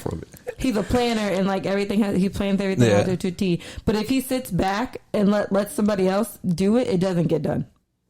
Or it's like the most annoying thing. No, that feeds their ego. No, I don't agree with that. I think it is. Of course, you don't agree with it. You're right. This is us telling you, pal. I'm burning a fucking hole in the seat right now. Sam, it's funny because like I have that in common. So it's not about you. It's not about you. Exactly. Fuck. This is JT's wife. So it's uncanny. I do think it's a control thing. If you go back and run the tape, when you said that, I was like, oh, so control. It was a control thing. Jen used to say something to me. You're so controlling. From JT, I was trying to help this nigga, but fuck him, I guess. What I was gonna say is, right, fuck me. As a person who's controlling too, or like has been told that, I think it comes from like. It comes from a good place. Ultimately, is what I'm saying is because like I'll know there's a better way to do what I'm looking at. And I'm like, it don't irk the shit. I mean, I'll get literal goosebumps seeing something. Let's say wiping a countertop, and there's a better cleaning agent or a better towel. There's a microfiber or whatever, and I'll be looking at something like, damn, she really should be doing blank, or damn, my homie, if he did this. And it irks me. I've learned to shut the fuck up. That's ultimately sometimes you guys shut the fuck up. But like, I have the same thing. Jen will be playing some old Katy Perry too. Katy Perry. I don't want to hear this shit. So I'm not old Katy Perry. No, I know. And I'm like, we gotta hear this shit. And it's like a cleaning day. We're supposed to be happy and shit. She got the windows open. And I don't want to hear that shit. But I like listen to it for a little bit. Then when it get too cringe, I just put on some headphones. I don't even make a fuss about it.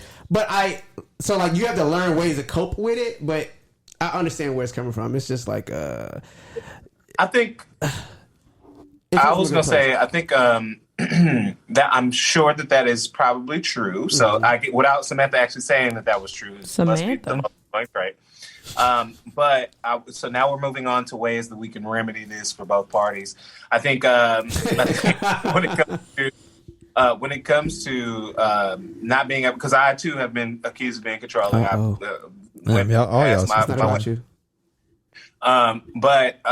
What I've had to realize, and it's so amazing that the only place where I've learned anything in life is from work, but understand that you have to let people make their own mistakes. Like that'll feel better seeing them fail at not taking your advice than you having an argument about making them do whatever you want them to do in the moment.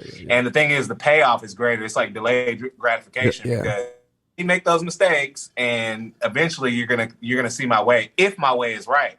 And the thing is, sometimes your way isn't right, and it ends up teaching you a lesson too. So that's just like it's growing pains. But also being controlling ain't no that's not like something that you can undo in your life. Like, so you're just gonna be controlling for the rest of your life. It's not annoying. No, it's not annoying to me. Of course, y'all are married, but it can still be annoying if you wanted to be, depending on what it is. But were you finished, Bradley? No, I was finished. I was replying what you just said. Oh, I was gonna say that I think it's if you to dig deep, it's a good quality because it's like controlling. I think controlling people, not saying controlling, like my way or the highway people. I think the intention is like enough confidence in themselves to say, I know how to do this, and you're not going to do it the way it's supposed to get done. So I'm going to just do it, or I'm going to just tell you what to do and it gets done. And then I feel better because it's done. Especially when people are a part of things. I think nobody wants to be a part of things that fail. So I think the small part of me that is controlling is my idea of remedying that, which is bad, is I do a lot of things myself, period. Like my business, all this, I don't really work well with others because my expectations are too high. So one thing that I did learn though is, Bradley just said it, like as weird as it is, my perspective, everyone has a different brain. Like I envy Dino in a lot of ways because a creative brain is so different than an analytical brain, meaning like the way I would approach certain things and how I tackle something. And so if I ever work with you, like we probably would, like we wouldn't clash because I'm an easygoing person, but in my head I'll be like, no, like this is not. But if you like, sometimes if you just sit back and then just let it blossom, and you be like, damn, like that. What? You know what I mean? Like you can't. So it's we're on the same journey, you know. Yeah. And so I think it's a give and take. Sometimes you're right, you got to fall on your face, but sometimes people don't want to do that, and so they'll say, I'll just do it. Yeah. There's some solace in like leading through others. Like, because you get the gratitude of feeling like you're in control because you're technically in control, but you're leading through others. So it's leading people to their own learning breakthrough about why that's fulfillment. Why that's that's a better solution. Yeah. Huh? What's up? I said fulfillment too in that. Yeah. It's a lot more fulfilling than having to do all the work yourself. And the thing is, you'll end up eventually, like Courtney said, I do the same thing. Like if I don't see something being done the way I want to, I'll end up doing it myself. There's two issues with that, because if the premise was that we were on the team together, then you've already fucked up the whole team. Yeah. But then two, you end up burning yourself out, and then you end up being unproductive as a team, and the same outcome that you were scared of that you couldn't control happens anyway. So leading through others is an excellent place to start, and to look into developing that skill, leading through others, or leading from the back. That's my favorite. Leading from the back, or servant leadership. Because it's kind of erotic. Ooh, another one. We're gonna edit is through. Oh, being controlling also stifles other people's growth a lot of times. Yeah. Because if you don't let certain people fly, then they can't. Like, certain people are really good at doing certain things, and like this is me talking about myself. Like, I don't know if this is y'all can relate, but like certain people are good at doing certain things, and if you just want them to do that thing and that thing only, it's cool, but like that, you never know what could expand from that, and how your talents and that person's expanded talents could turn into something even bigger than what you originally thought you wanted to do. If that makes sense. Yeah, you could be feeding a caged bird. Yeah. Exactly. Yep. The bird of talking about. Are y'all even talking about me at this point? I don't know. I think he was reflecting. We weren't. I was just kind of like using your situation as a. I mean, yeah, you and people like you, because it's control. You want us to talk about you harder? Like, no, I mean that was you controlling motherfucker. That was the exercise. But y'all made some great points. JT's disappointed by our response. Right, you thought we was gonna get into it, huh? No, I'm not disappointed in y'all made some great points. And I think that it's going to be a lot of takeaways, a lot of conversation starters. But he was controversy. It was boring by it. It was a little boring. I have to provide a rebuttal to what you all said. Okay, cool. At least the aspects of that were targeted towards me, right? Mm-hmm. We can switch it up and target you if you want us to. Yeah, let's do it. I mean, that was the whole point of us getting this exercise. Uh-huh. Well, JT, you're very controlling, and I think no, that part's over. I want to get into. I think you're the worst. You're the controlling. I'm ready to talk shit. All right, go ahead. You messed me. I was on the roll. So you said something that sounded the reason why I come off controlling. I mean, yes, I am a controlling individual, but there's not I don't want people to misconstrue that as a negative representation of me, right? Like I like, of course people are going to take. You're trying to control what they think of you. Yeah, that's super controlling. Sure. So, wow. Like what I'm.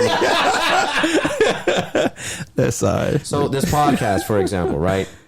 I just care about the success of it and letting y'all all get y'all shine on, but certain hindrances that continue to be repetitive.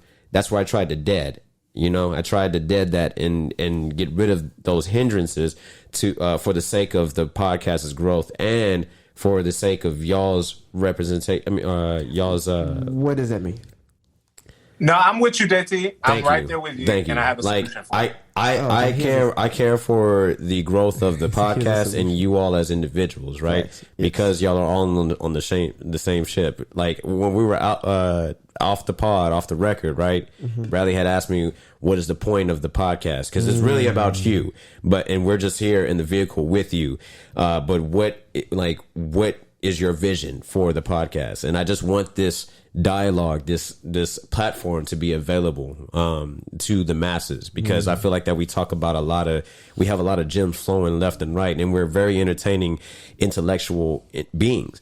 And our friend group is very fortunate. Like, we're very fortunate to have the individuals in our friend group. We are literally the Avengers of all friends, right? I got a dope cipher. And so, yeah, right. And so that's what it is about. Like, I just wanted to, like, I believe in people, and I believe in cultivating and building communities. And I feel like that this is right here exactly what we're trying to do. And I care about the evolution of that. But it's certain things when working with others that aren't like me that here we go. It's challenging for me as a leader, because I'm a leader and a control freak for sure. But the controlling attribute comes from me as a leader and a manager, if that makes sense. Because I believe in the success, and that's what Courtney had said. I just want us to meet our goal. I don't care about it being about me. I genuinely don't. I will take the credit when I want to, but I don't need to be like Homelander, like I'm standing on the first place podium. No, I just care about our success and the end goal and everybody getting there. But motherfuckers, like, certain individuals in this room will say, no, you want it to be about you. You want it to be like, you want to be in charge. You want to be. There's nothing wrong with. I think the reason why people would say that, no, you want it to be about you, because you try to diminish your involvement at all costs, but it is of your actions. So there's nothing wrong with your actions, and there's also nothing wrong with wanting the things to be about you. And I think you said a really good point, and I want to make sure that I don't forget it. I hate to cut you off. You were talking about how concerned you are with the success of it, and it goes outside of this podcast. You're concerned with success, right? I think where things go awry for you, where you feel the most angst, probably, and it's because I've experienced it in the moment, right? Specifically with this podcast, is because you don't know how to handle other people's failure. Like, you feel that much, you're that involved, you're intrinsically involved in our success, that it hurts you to see us detract from the goal of, whatever the success is, right? Well, when you look at it, people don't revert back to ways that don't work because they know they don't work. People want to be successful. People revert back to things because they don't know what success looks like. So what you have to do is continue the delivery is important, but you have to continue to recognize success as you move through things over and over, because recognition encourages repetition, right? That boy spitting.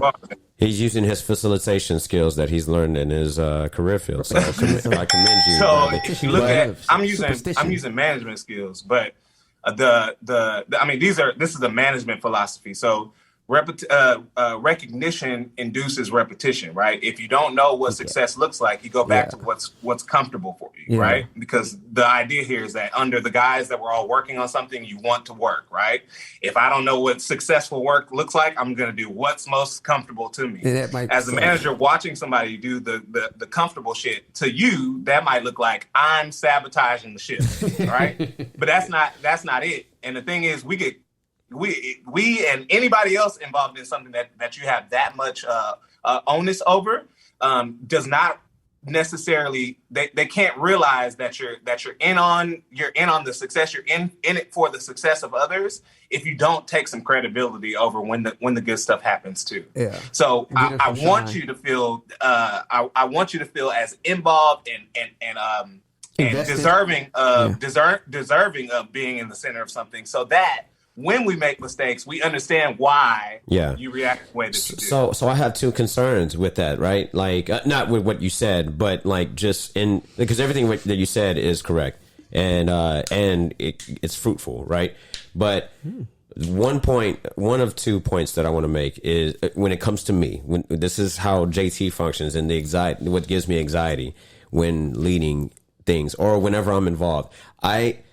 People often confuse, you just can't, you have a problem with things that are outside of your control. No, I have a problem with things that I can prevent and control and help others lead to, and they choose to go the other way, or I'm trying to be respectful and let them lead, and they still steer the ship into a wall. And I have a problem with that because I'm involved. Like, I'm on the ship. Right? If I'm not on that bitch, then I'm not gonna say anything. And if it's my nephew, or if it's like, if D is my little bro, then of course, I'll be like, hey, I'll lead through other people. Like you mentioned before, Bradley.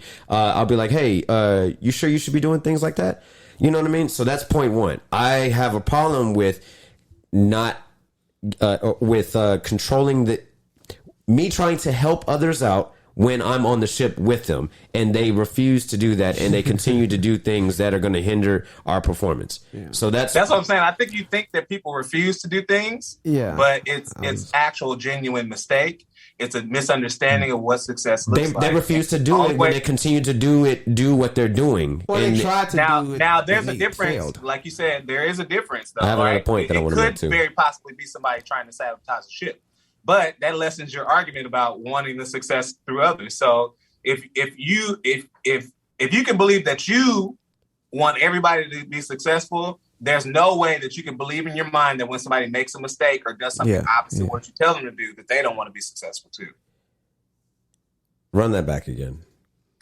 If you truly believe in the success of others on your team, yes, right, or the people that you're leading, right, there's no possible way, it is zero sum, that you could truly believe that when somebody makes a mistake that they do not want to be successful too.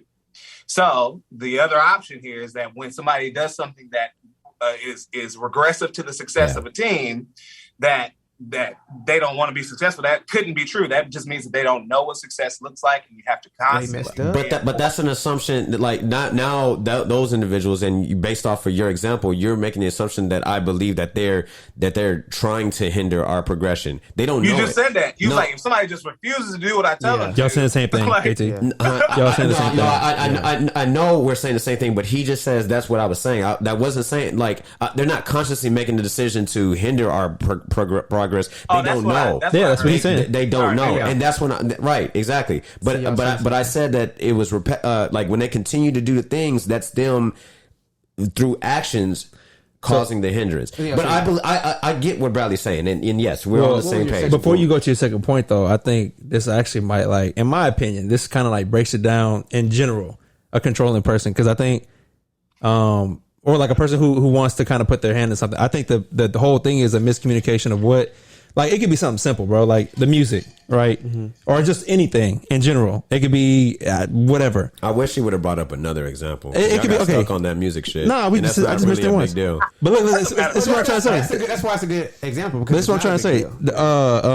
Should I make me lose? Oh, communicating, like, so you got a mindset of what I'm trying to, for purposes of this, the podcast is.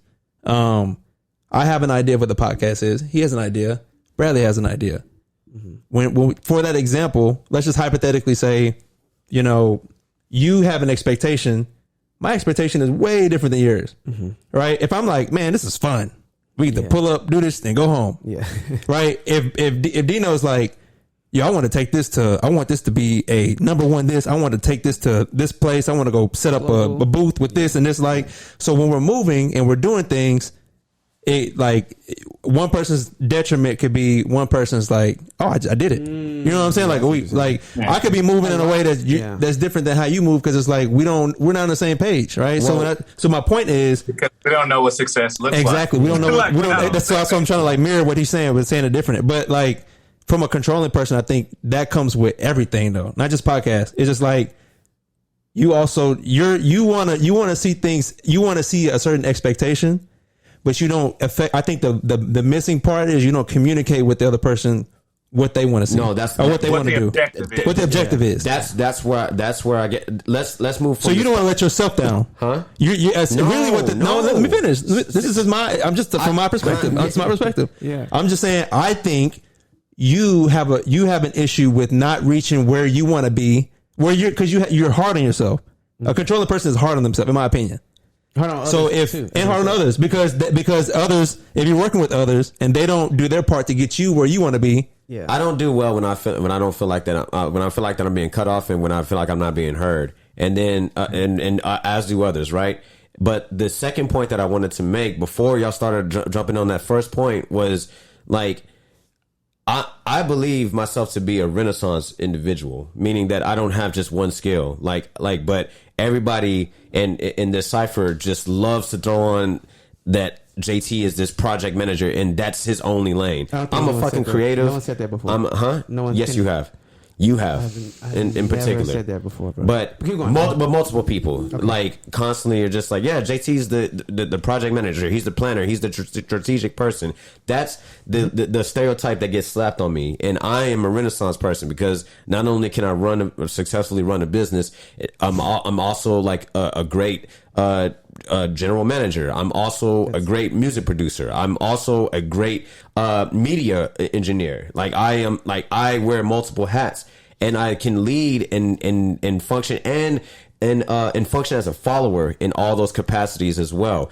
However, when I put on the follower hat, and then somebody, like Sam said, when somebody else has the leader cap and they have assumed command, and they're steering the ship, and then shit goes wrong, everybody looks to one particular follower, and that's me. But bro, you and just they're like, you just hey, missed get it. us out. Get us. But what's the intro? What's the intro to this podcast?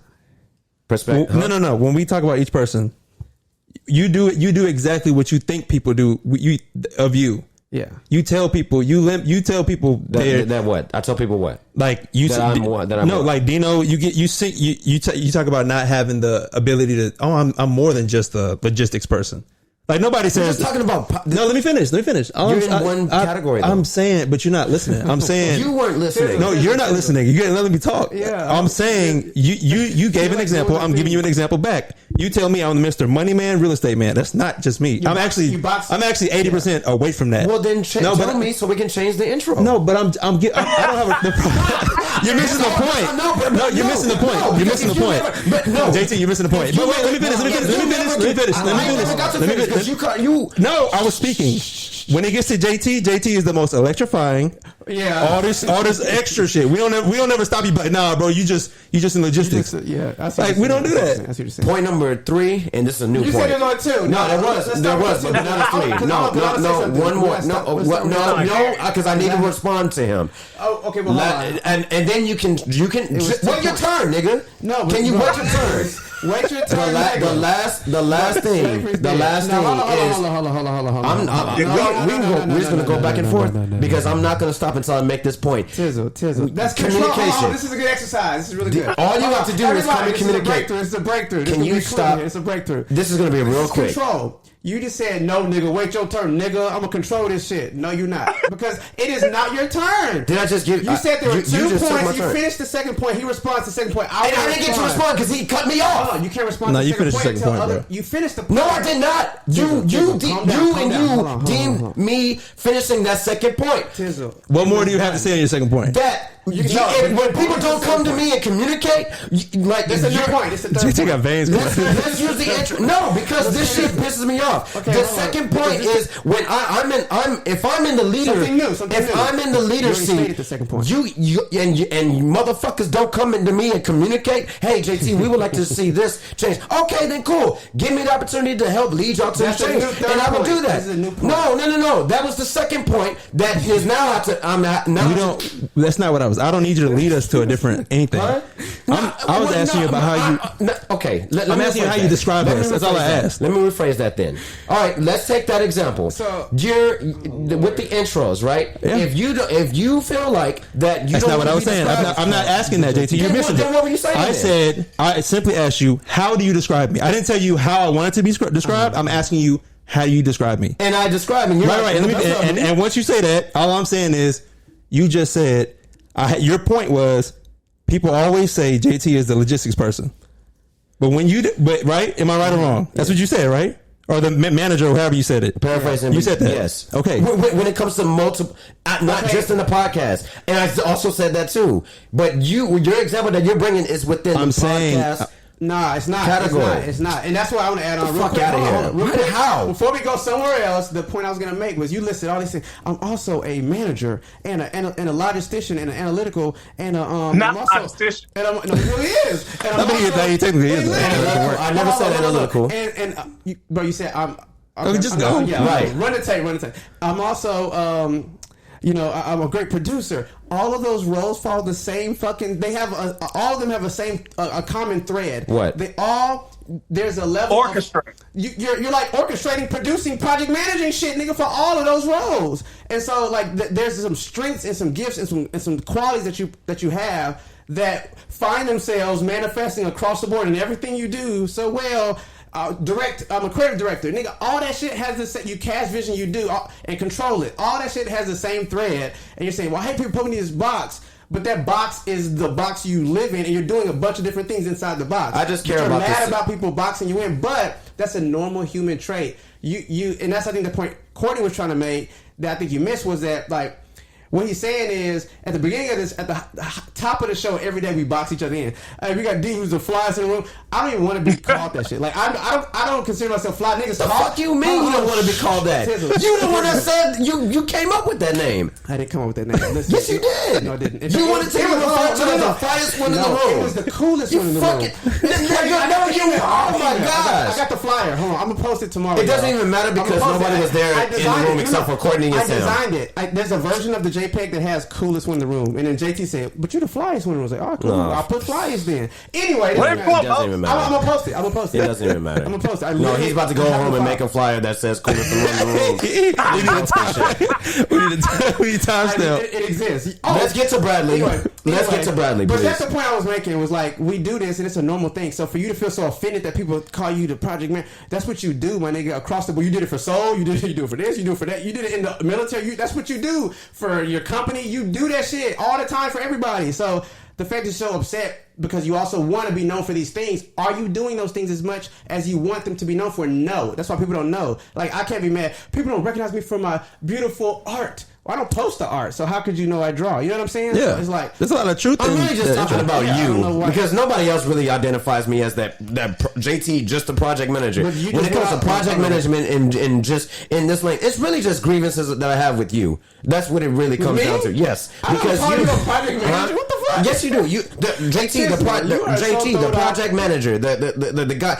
He might vocalize. I've never. He might be vocalizing. Anyway, a challenge to any listener: if you can pull some tape and send it to us, we'll bless you with a Potnas pack. Pull some tape with me. I'm not saying just on the pod. I don't even. And then when we kick it, I don't be talking about no project management. I don't talk about our roles. What the fuck are you talking about? I think from being no one's ever heard that. That's just a made up shit. Go ahead, Sam. I don't know what you want. From being somebody who's like been hanging out with both of y'all on mostly off camera, you haven't. I think we're getting stuck on verbiage, like the project manager verbiage, but. So we can use like synonyms for the same thing and what's frustrating him. So like you can like people will be like, oh, that's the logistician in you. Oh, that's the military in you. JT was all of this before the military. But it's him. It's him. It's been him. I know. The point. But it's just frustrating when people like that's him, but people say that's him because of this. Like he's like this because the military made him. I've never said the military. He's project I don't say that regularly. He didn't get to. I didn't say you said it regularly, but you have mentioned it in this realm. I said that's why he's good. Can you stop fucking interrupting her and let her talk? Calm. God damn. No, because this is my problem. Everybody, this is a podcast. Calm down. This is like a therapy session. No, we got the noise. Nigga, this ain't that serious. But this is one of my problems. Like, shut up, nigga. It's not your turn. You doing a little too much. That's what you're getting fixated on. You're not that nigga for real. Chill. You're doing too much. Chill.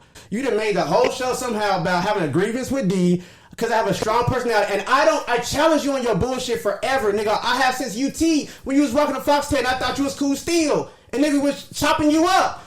I always held you down, and I always hold you accountable. So yes, you're in the military, and that's why you're fucking great up there in the military in Kuwait, is because you have these inherent abilities that made you good here and here and here and here. So if I say, military, that shit, you sharpen your skills in the military because you was already good at them shits. So that you can be like, hey, you're such a good creative director because of the company you work for. No, nigga, I became a great creative director because I was afforded abilities there, but I already had these skills.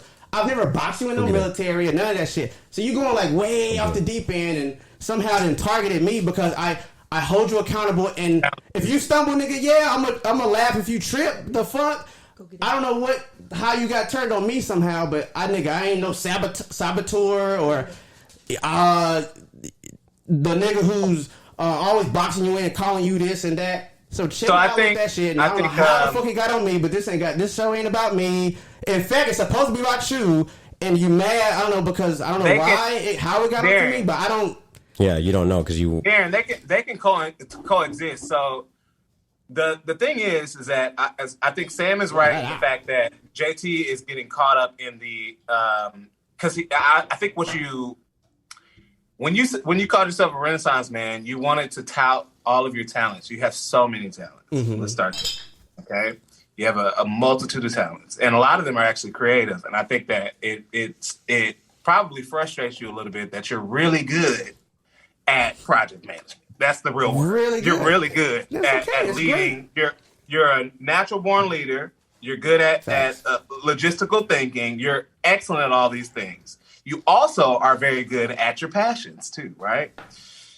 In many situations, especially in creative spaces, they don't necessarily work with the convergence of what you're good at as far as like, being a good logistician, being a great manager, being a great leader of people, typically they don't converge in life. Like that's why a singer has a manager, right? Nobody ever manages themselves. They'll care how great of a manager they are, right? So when we look at and the thing is, the people that you lead they'll look at they can identify all your talents like I'm doing right now. But the one that they're most impacted by is your leadership. Bingo. So when we give you feedback about your leadership style, right? I can tell it frustrates you. You're like, I'm a Renaissance man. You can't be mad. Yes, I love this. I love that. I love all these things. You do all of them amazing. That's why you don't have any feedback about them. But that's also why you have feedback. You have feedback about hold on, D. Let me say something that involves all the people in your life that you involve in all of your talents. And the only way that you've involved people in your talents thus far, or the places that you've been most impactful, has been leading in those talents. You told me you were letting go of black room in the artistic things, which I don't agree with that. I just care about the success of anything that I'm involved in. I care about the success in it, right? And so when I try to, even when I'm not in the leader seat, right? When I try to lead through other people and I make suggestions and whatnot, people automatically assume that I want to take control. And I'm like, I know I have that reputation because I'm always the leader and the facilitator in those positions. I'm talking about when it's not even my role, but I'm in the ship and I'm just a group participant. You still look to for leadership. Yes, thank you. Yeah, thank you. And that's like complaining about being a leader of the free world. And D, let me apologize. I mean, I think it's gonna come with that. Hold on. I think you're selling yourself short by not embracing how much of a natural leader you are. If somebody's giving you, like you said, this is an example, this is something that the feeling is valid, right? Even when you're not necessarily in a leadership space, leaders come out no matter what. Like that. Yeah, you can't hide it. Full of people we said that earlier. You can tell them that there's no leader in the room, and the leaders will show their ass because that's a natural. JT could be like, all right, wait, time out. One at a time. What do you say, Sam? I said no, like being able to identify like leadership skills, like even from like the young age of like kindergartners, is like a GT quality that we look for when we're assessing kids to get GT tested. Yeah, you should. I think what the resolve here is that I think you should stop selling yourself short on leadership being a talent. Like, I think because you can't quantify it, and on top of that, the fact that you're getting feedback about it, right? It seems like a negative thing to you right now, but motherfucker, that's a talent. Real quick, it's because the term controlling has like a negative connotation to it. That's why it's like people don't go controlling leadership like synonyms. It's how you do it. And I just want to add this real quick. I think it's two things that you said that are really good in there. Is the first one is like, yes, absolutely, bro. Leadership is an inherent ability that is a talent that you should celebrate. And the things that come with that, I think what you have to acknowledge is sometimes you're going to wind up being looked to at the most inopportune moments, even when it's not your turn, even when you don't want it. The president gets blamed for shit that have nothing to do with him. And so I think that's like something you have to contend with. The second thing, and it goes hand in hand with that, is also as a leader or not. Let's say you're not a leader, bro. I'm off. I'm on vacation. Y'all niggas lead. Y'all drive the ship. You have to, like, especially now, like, you have to be okay and content with certain things. Especially, like, on an episode like this, where, like, the premise is, hey, the most annoying thing about me is this. Do y'all agree? Tell me about it. Chop me up. And then we tell you about it, and then you take offense, or, like, it becomes a thing. I think that there's some beauty even in that moment, because it's like, as a leader, you have to learn to take criticism and feedback, even when it's like brutal or it don't feel good or it's not delivered right. And that goes to the idea of being controlling, being negative. I think, and this is coming from a family of leaders and a family of people who do a terrible job of delivering really amazing gems. I think that's the thing too. We talked about communication and not communicating your expectations. Therefore, you're disappointed in the people or whatever. I think how you communicate those things to people, like when you say, I see them, but I get somebody else to command, I get them the wheel, and I see them steering toward the cliff, and when I step in and be like, hey, you should turn the wheel left or we're going to crash, and they be like, oh, here comes the controlling freak. I think how you communicate that, like you're like, bro, turn this bitch before we crash. Then they're gonna be like, you're gonna controlling ass nigga. But if you're like, hey, bro, I think if we keep going straight, we're not gonna da. So I think that's an important piece too that I'm learning right now, like how I communicate or how you'll get things. You can say the right thing for the right reason, but say it the wrong way and still wind up crashing. I just feel disrespected because I give everybody each at least, wait, just that right there. The reason why I let off on you so hard is because, well, pause. The reason why I got so, I blew up and got very loud with you is because you're it's the class of annoyances, right? Like, because this is the most annoying thing about you segment, right? My controlling and your know-it-all smartass and interrupting whatever, it clashed. So when you constantly interrupt things, this has been going on for 5 seasons, and this part of your season. Of course, you're not going to, because you got to take a piece of your own medicine, right? Like, if you actually adhere and because you say that you pause and you hear people out and stuff, but people don't feel like that. People on the other side don't feel like that. Feelings and you feel, but you. That's the most annoying thing about you is you're the know-it-all, and know-it-alls tend to still speak and they can only hear themselves, and that's the most annoying thing from our perspective about you. We talking about you. Well, for me, did my segment. Right, exactly. And so I saw that happening multiple times, not even just in this episode, but just all throughout the season. Or not throughout the season, but since the birth of the podcast. Today, and right, exactly. And so seeing it, I just when it and maybe it's just because it happened to Sam and I pulled a Will Smith. Don't cut my wife off, right? No. I just saw that. I just saw that happen, right? I'm not Chris. And then I lashed out on you. So I apologize for lashing out on you like that.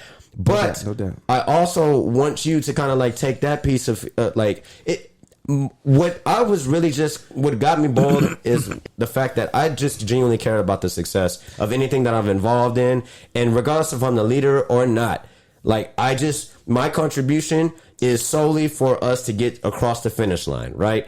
And Bradley made a formidable point, right? Hey, we don't know what success looks like, right? Yeah, for this particular category, yes. But in terms of the podcast, but in other facets of everything else that I've been in that y'all also have been part of as well, that's not necessarily the case. And that can't be, that's not necessarily the same point that can be made. It's just like, well, we don't know what the objective is and we don't know what the end goal looks like, right? So, and I'll just end it right there. And yeah, you can attribute this to me being controlling because I am the navigator of this show. Let me finish after your point. Yeah, but for time purposes, we gotta make your point and then we gotta get to Bradley's. All right, cool. I'll say this.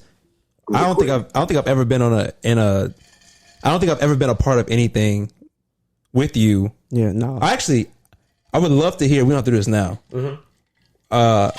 Things that you've done where you were truly a follower. No, I'm not. And we talked about military, but take that out. We'll talk because I think that'll be real interesting. I think the whole point of this thing, we started off and we kind of tangented to other stuff. You said you like to control things. The bachelor party. Whose? Perfect example. Whose? Mine. You were okay. Let me. I don't want to. Okay. I just threw an example. You weren't on that project. Yeah, but let me get to my point. My point is. They do that. We kind of we tangented a lot, but controlling things is not just business and podcasts and subjects and organizations related. It's also, in my opinion, like in life, you've already, let me put it like this. We've all said enough good things about you where you already know how strong of a leader you are. We've said that. Like, That's not even an attribute we need to discuss. Mm-hmm. I think what I've learned through this is you're not a strong follower. And I think that will come with, and that's going to be a true thing for you to get through. When I say follower, meaning like a true individual who will let somebody literally take things or follow somebody else's vision or let somebody steer a ship and you do your part. Yeah. Because we've understood why you said you don't want to be a part of nothing that fails. Nobody does. I don't want to be a part of shit that fails either. Mm-hmm. But I think that if somehow whatever that looks like or however that's tackled, I think that'll make you an even stronger leader. Once you go through that, and I'll put it like this: even if you go through something and it fails, I don't care. And just going through a practice of whatever that is, I think that'd be dope. Because then also you will look at things differently. You look at just things in general. What music being? I'm sorry, not music. What's being eaten? Where are we going to eat? What are we going to do here? Just sit back. Force somebody else to step up. If something's boring, because we even bring this up all the time. You're naturally a fun person, so you're gonna bring up a vibe. Sometimes sit back, let shit be boring, let shit be awkward, let shit be this, let shit be that, and just see how it ends up. Leave the awkward. It burns me when we talked about it though, and then stuff happens and stuff happens that we said that we weren't going to let happen, and then it still happens, and then they're like, "Well, I mean, that's what we got to deal with." No, it could have been prevented though. And but that's my gripe. You're reverting back to, you know what I'm saying? Like, so what I'm asking is to cut that responsibility out, because you're gonna. I think Bradley said. I'm sorry, Bradley, I'm talking too much, but what Bradley said was, "No, you're not." What Bradley said was, and I think it's 100% true. As such a success driven person, we're young. And you're fresh. Your mind is, everything's fresh. But at some point, it's going to burn you and it's going to kill passions, because it's like, you're so, like, especially because you're very team oriented. So a lot of the things you do aren't individualized. So when you have teams and you work with people, all it is going to be draining. That's my opinion. And so at some point, it's going to, like, and I would hate for that to happen to you. Go ahead. That bubbles over into the people that you lead. Courtney, you make an excellent point. Thank you. I thought I did pretty good on that. Knowing your teams, knowing the team. Okay, well, because it has been clouding the message this entire time, right? What's that? I'll take team out of it, but knowing the people that you are around, knowing the people that you lead, is imperative to being an effective leader. Imperative, because. Not only did I say earlier, like, okay, people make mistakes because they don't know necessarily what success looks like, right? But knowing people's main drivers of success, right? What's in it for them, right? Is super important as a leader. And if you know that and you're bought in the same way if you're bought into their passions, their drivers of success, the same way that they are, then there's no way that you cannot flex in the moment when there is something going on.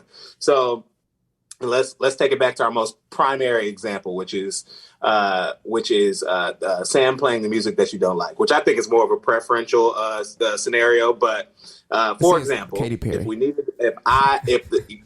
this is sort of paraphrasing you said, oh, it's supposed to be like a relaxing, day, like shower day. I don't want to hear or maybe that was the Katy Perry was blowing, So if we communicate the mission of this experience, and the other party is bought into it, right? And we know why they're bought into it, why they even want success in the first place, then there's no way that you wouldn't be able to shift your leadership style or the way that you control things to ensure that there's not tension. I think it's not so much an issue that you're controlling, because people like when you control things and things go well. Right, that's a good point. It's about the way that you handle things not going the way that you would like to, which is your initial statement, which is my way or the highway. Yeah, it should be my way, or we'll figure out a way. I like that. I've been telling Bradley you need to be a straight up. Way to bring that back home. Bradley needs to be on not TED Talk. That's like a better way of buttoning up what I was. I really want a TED Talk, but they make you go through so many hoops and. He gonna be on the TED Talk one week on Bad Boys Club the next week. That's what I wanted to do. I wanted to get on there and really read them. You trying to go in and counsel everybody on the show, and then get beat up. He gonna be new Ayanna Vincent. That's hilarious. I don't even want to go through mine. I'm not even going. This is supposed to be a relationship. This is gonna be part 3 because it's already 2. We're not in a relationship. Okay. I got a lot of other issues anyway. I think I picked the bad. No, yours was the I actually didn't have any input for yours. But it was more so like a question because I don't necessarily completely understand what you mean by you don't know how to take a compliment. Like when people say, "Oh, you know, I like your outfit." Oh, gee, thanks. Well, you saying thanks, you're saying gee, thanks specifically means that you just took that compliment, right? Yeah, I guess what does that mean? So what does that mean? Like, can you? I'm learning. Clarify. So, did y'all know what he meant by that? I thought I'm kind of a different. I have an idea. I'm kind of a different person than I used to be, but like y'all don't compliment me as much. So what happens? So what ends up happening, because this was under, and actually it dawned on me after I looked at the clip, that we posted or whatever, that it was supposed to be under the guise of a relationship. And yeah, like can't nobody, if you're like, I'll show up to a date or something and be like, you look nice. I'm like, oh, okay, whatever. Oh, I got you. Yeah. Like okay. I cannot self-sabotage in a way. Yeah, okay, and then people get offended because they're like, "Damn, you're not gonna take my compliment or whatever." Like I gifted you that. Like I gifted you that statement. Sometimes it's that, and then it's I like hate sometimes that. people don't. People get mad that I'm underconfident in myself. Yeah, that's what I thought of. That's the first thing I thought of. It's self-sabotage. But Bradley, I mean, for as long as I've known you, and maybe I've just only been on like one of the outer layers of Bradley, right? Maybe I've never been at the core, but I felt like for as long as I've known you, you're not, and you're fully aware that you are a fly individual, both appearance wise and intellectually. Like you know how to convey your thoughts more effective than anybody that I know, and you do it effectively and effectively to the point where you don't have to repeat yourself unless it went over somebody's head. Exhibit A was me earlier. I'm like, hey, can you run that back for me again? Because I heard what you said, but I'm still trying to digest and process it. So I think that's this is more so. I think it's because it's like annoying, right? It's annoying traits, right? I think it's not so much like the things that I know that I do well. Yeah, it's like people complimenting me about things that I don't believe in myself about. Yeah, it's so. Oh, so you're saying most of it's appearance. Oh, so like, you believe that you truly do believe that. That's why you say those things. Hey, Bradley, what do you rate yourself 1 through 10? Looks wise or what? How do you rate yourself 1 through 10? Where based on what? Give me a 10 and give me 1, and I'll tell you where I fall. You mean like a person? Yeah. That's tough. I mean, 1 being Flavor Flav. Okay, give me women. Hold on. I got you. But 1 being Flavor Flav and 10 being let's go with Barack Obama. Wow. So then it can't be like just looks appearance wise. Yeah. I mean, he's also like what 60? Oh. No, I think he's sexy. That's the case. I'm a Barack Obama baby. I'm not. I'm getting Flavor. Y'all want to be more fly? You want to be like fly, like more hip? I know we was going off looks. Like, I was trying to talk about like straight up whole pack. Like, that's why I said. Well, give more context when you put up a scale. You can't just say rate yourself 1 to 10, but you got to say based on what? Based on 10 being what? See, this is not a hard question. Y'all keep dissecting shit. What 1 through 10, bro? What if you are 1 through 10? If somebody had to come up to you and be like, if we how about this, Bradley? It's to answer your question. If us three had to rate you 1 through 10, what would your average score be? Oh shit! As an overall person. I mean, I would assume that y'all would give me what y'all think. No. But, okay, 3 strangers rated you. What would they give you? What we're trying to get to is what I believe in myself to be, and I'm like a 5.5. Y'all don't think Bradley's trying to control the narrative just now? It boils down to self-sabotage, bro. And that's something like a lot of black people and brown people I've met deal with. A lot of us contend with that. Like we don't know how good we are until we get out in so and so, and we're recognized at the corporate level for this.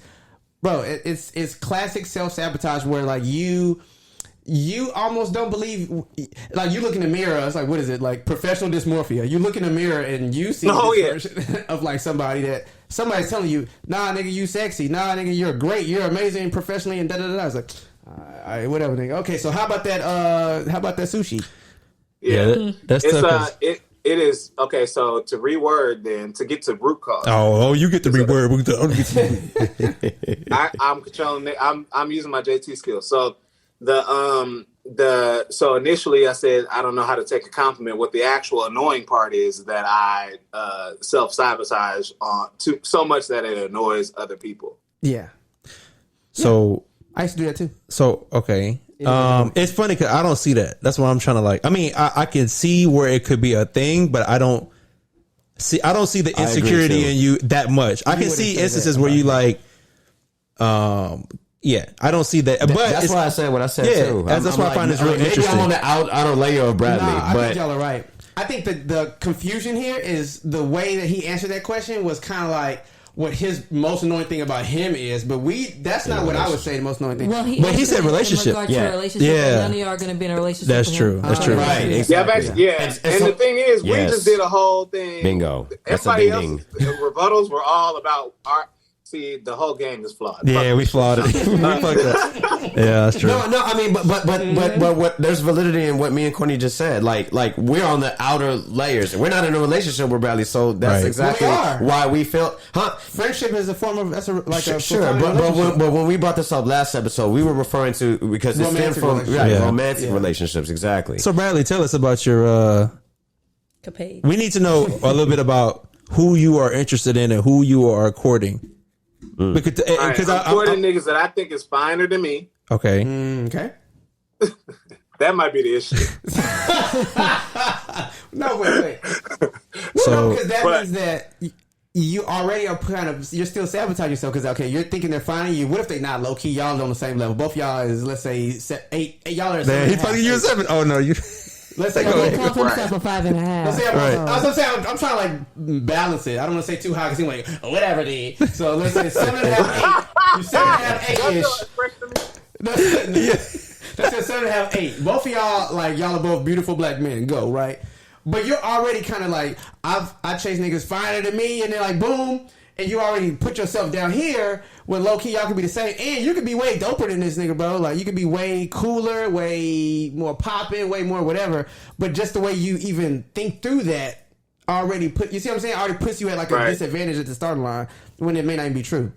Right. So how do people go about having like trophy wives then? That's different, no, because trophy wise, and some people who just know they ugly too, and they get models only because they got money or stature or clout or whatever, power or something.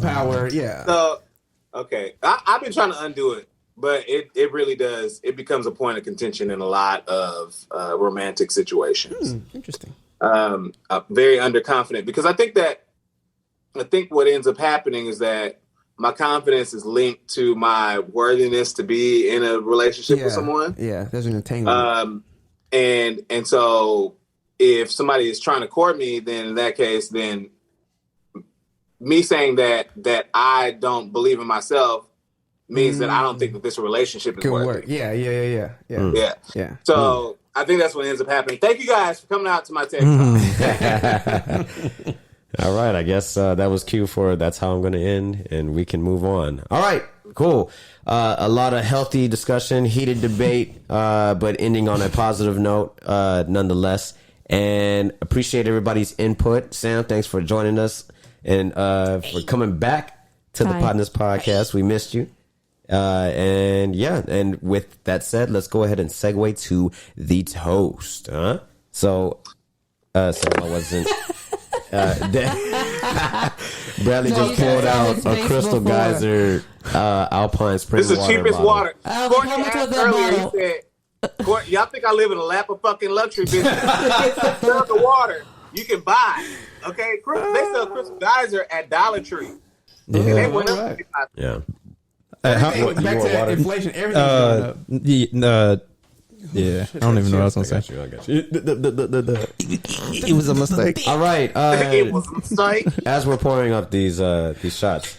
You taking a water shot? No, come on now. Oh, okay. No, mic. Can you pour me a shot, D? Yes. So Bradley, you could have went right to Galveston Beach and got you some water. No, I'm playing. No, that's And be sick because that's pretty much Crystal Geyser. Honestly, They buy that in Beaumont. Dollar General water. That's Beaumont water hose, bro. I'm telling you right now. Dollar Tree, not even Dollar General. They owned by the same people though. See, Are they really? I do see those bottles in Dollar General No and way. Family Dollar. Yeah. Oh yeah, all the time. I don't even think they sell that shit in HEB anymore. No, it's a. For our listeners outside of Texas, HEB is our grocery store here. It's Yeah. like, this is the best grocery Better. store in America. what is Yeah. it? Y'all lived on the East Coast. What would you But compare it to on the East inflation. Coast? Nothing. Oh, it was. ShopRite Oh or the my commissary. gosh, ShopRite, It's not overly actually priced. commissary. ShopRite was basically ShopRite like was way over. it was like Randall's here, and they have a Randall's. They have a out Randall's there. up there. It was like Kroger. Because Kroger's Yeah, actually yeah. Kroger, Tom Thumb? right? Is it like Exactly. Tom Thumb? Never heard of that. But like whole food price. That was a shit ton of line. You just Yeah, bro. I didn't mean to do Before that. that, he had a drink when y'all was talking and stuff. And Boy, you put, like, poured. the hop, the You saw bottle, the that? lime Yeah. in it. I like he my did. shit. I don't know. I think he was because he was so into what you were saying that he just like kept pouring. Right. I like my shit tangy. Would you okay. like some liquor with the wine? He's a lime? lizard. He is Bro, I'm literally telling you, a lizard. That's why y'all he's so saw me pour skinny. It was tequila, a splash of energy drink, and lime. All juice. his other family members have meat on their bone, and then he's a lizard They because live in Mississippi. fam. He's addicted to He's citric acid. acid. Right? Exactly.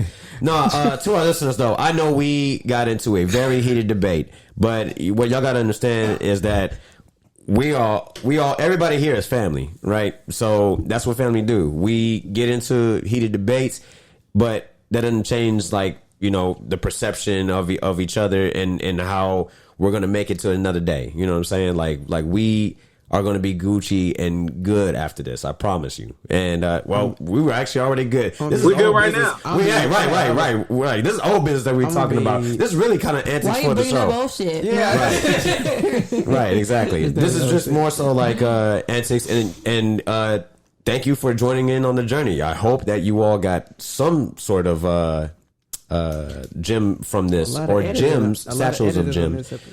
This toast is dedicated to accountability. This toast is dedicated to receiving feedback when it's given by the ones that you love. And we And baby Keiko and baby Keiko. sitting there like a little angel. Baby Draco, Keiko and Draco, Yeah. baby. Draco, hey, Sam is showing the partners the Bro, she monitor is, like, of Keiko peacefully sleeping.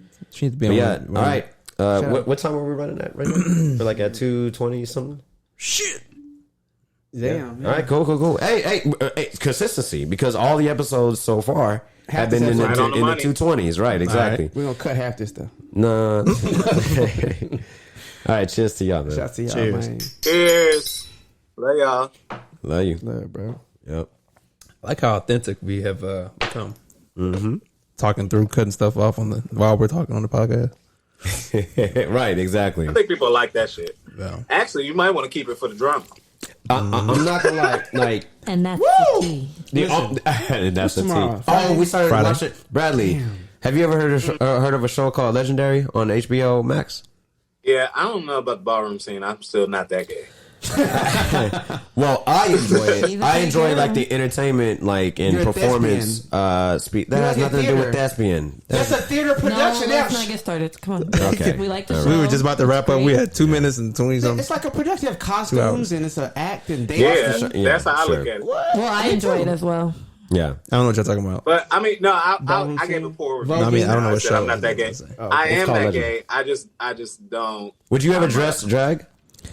Fuck no. I'm sorry. Why you say sorry? Because that's cool. That was a strong People reaction. can do what they want. That's such a strong reaction. No, but I would. I really just consider- like. Ooh, I Courtney, just I like have to show you dance. something That's offline. all I came here for. Okay. I just came to dance. I think That's it's all. Yeah. Nothing wrong with being as feminine as you want to be. I'm feminine to my certain extent. Your threshold. I think everybody has a feminine chord. Yeah. I like all the Personally, that attitude. just does not represent Yeah. my character. I think that I could play a role if somebody paid me some money, but Yeah. personally, How much money would one have to pay you to dress drag? like gonna pay Medea me? money, Like $1 billion money? Medea money, whatever it was. Medea. And I thought that you said nigga $1 billion. who playing straight play a whole You do a lot of acting in life, actually. That's Shout what I out. would That's do. actually- He's a dude playing a dude playing a dude playing another dude. Like Any, Robert Downey Jr. Yeah. Any takeaways or before we close out? We're good? Yeah. Yeah, no, good none. This is great. I appreciate it. And I am looking forward to seeing what the feedback from our audience is going to be about all the authenticity in this that was plastered all throughout on the next video episode. Y'all make sure y'all comment who would win in a fight, Dino or JT. Star. Yeah, Don't try to facilitate. I know who I got that my money again. on. I'm never going against D. Sam. in Bradley, who you anything got? Again. Nah, never mind. We'll discuss. Nah, we can close it out. Nah, because before you know it's gonna be you got. You Hey, instigating the race. You got. Hey, No. You're just a facilitator. The problem is I'm crazy. That's the only problem. Like it's not even logical. Nah, but JT's relentless though. JT got like this like adrenaline that'll kick in. Like, okay, look, this is what happened. This is the reason I'm alive. Before we leave, this is exactly what's gonna happen. This is exactly what happened. Even if Dino gets a good lick on JT and JT goes down, like Dino will probably like talking shit, walk away. Next thing you know, next thing you know, JT will rise up. And it'd be like a whole turn up real quick into I'm thinking more practical than that. If he knocked Darren glasses off, it's over. Oh yeah, that's true. See, that's what y'all like. It's the JT is faster too. It's the incalculable. Thank you. You heard that right? No, running. Yeah, what she gonna need to do because it is over. I'm not. And fist throwing too. It's the incalculable that y'all are missing is because The intangibles. It's the intangibles. G. Oh my god. You can't calculate crazy. I promise. I'm not gonna. First of all, we're talking as if this is like a fair UFC fight. Bitch, I'm trying to kill. Like when I fight, I don't fight for. Dino, I hear you. I don't fight for.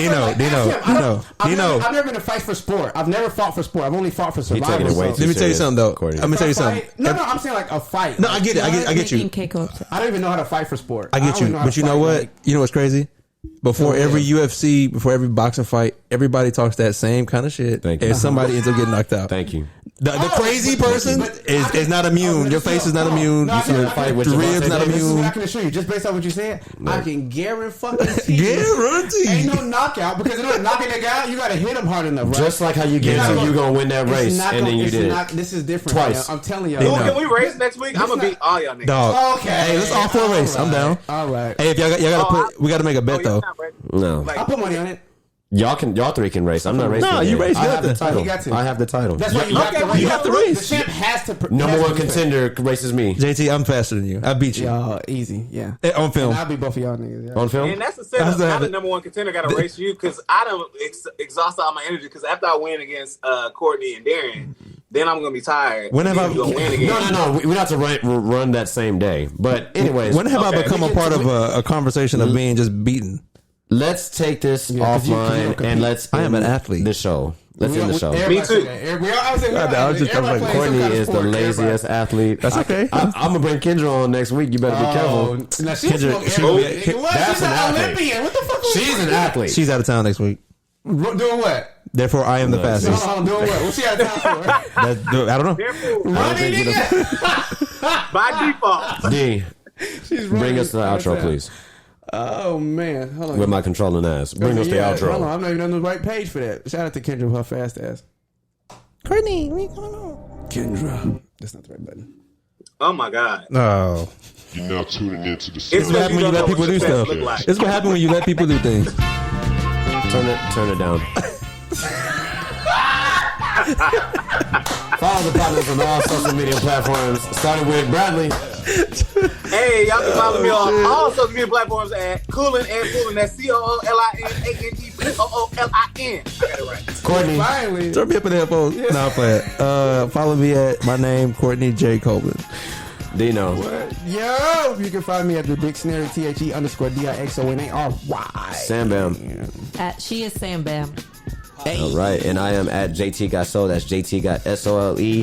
Follow the Potnas Podcast at POTNAS Podcast on Instagram, TikTok, Twitter, Facebook, and YouTube. And again, our visual episodes are available every Thursday. Audio comes out on Monday. Visuals come out on Thursdays. Visit PotnasPodcast.com to stream all of our previous episodes. And make sure you leave us a 5-star review if you enjoyed this episode. And subscribe, damn it. All right? We'll see y'all next week. We got a special guest coming. Oh, yeah. We love y'all. We out. Potnas Podcast. It's the Potnas Podcast, you bitch. You know what I'm saying?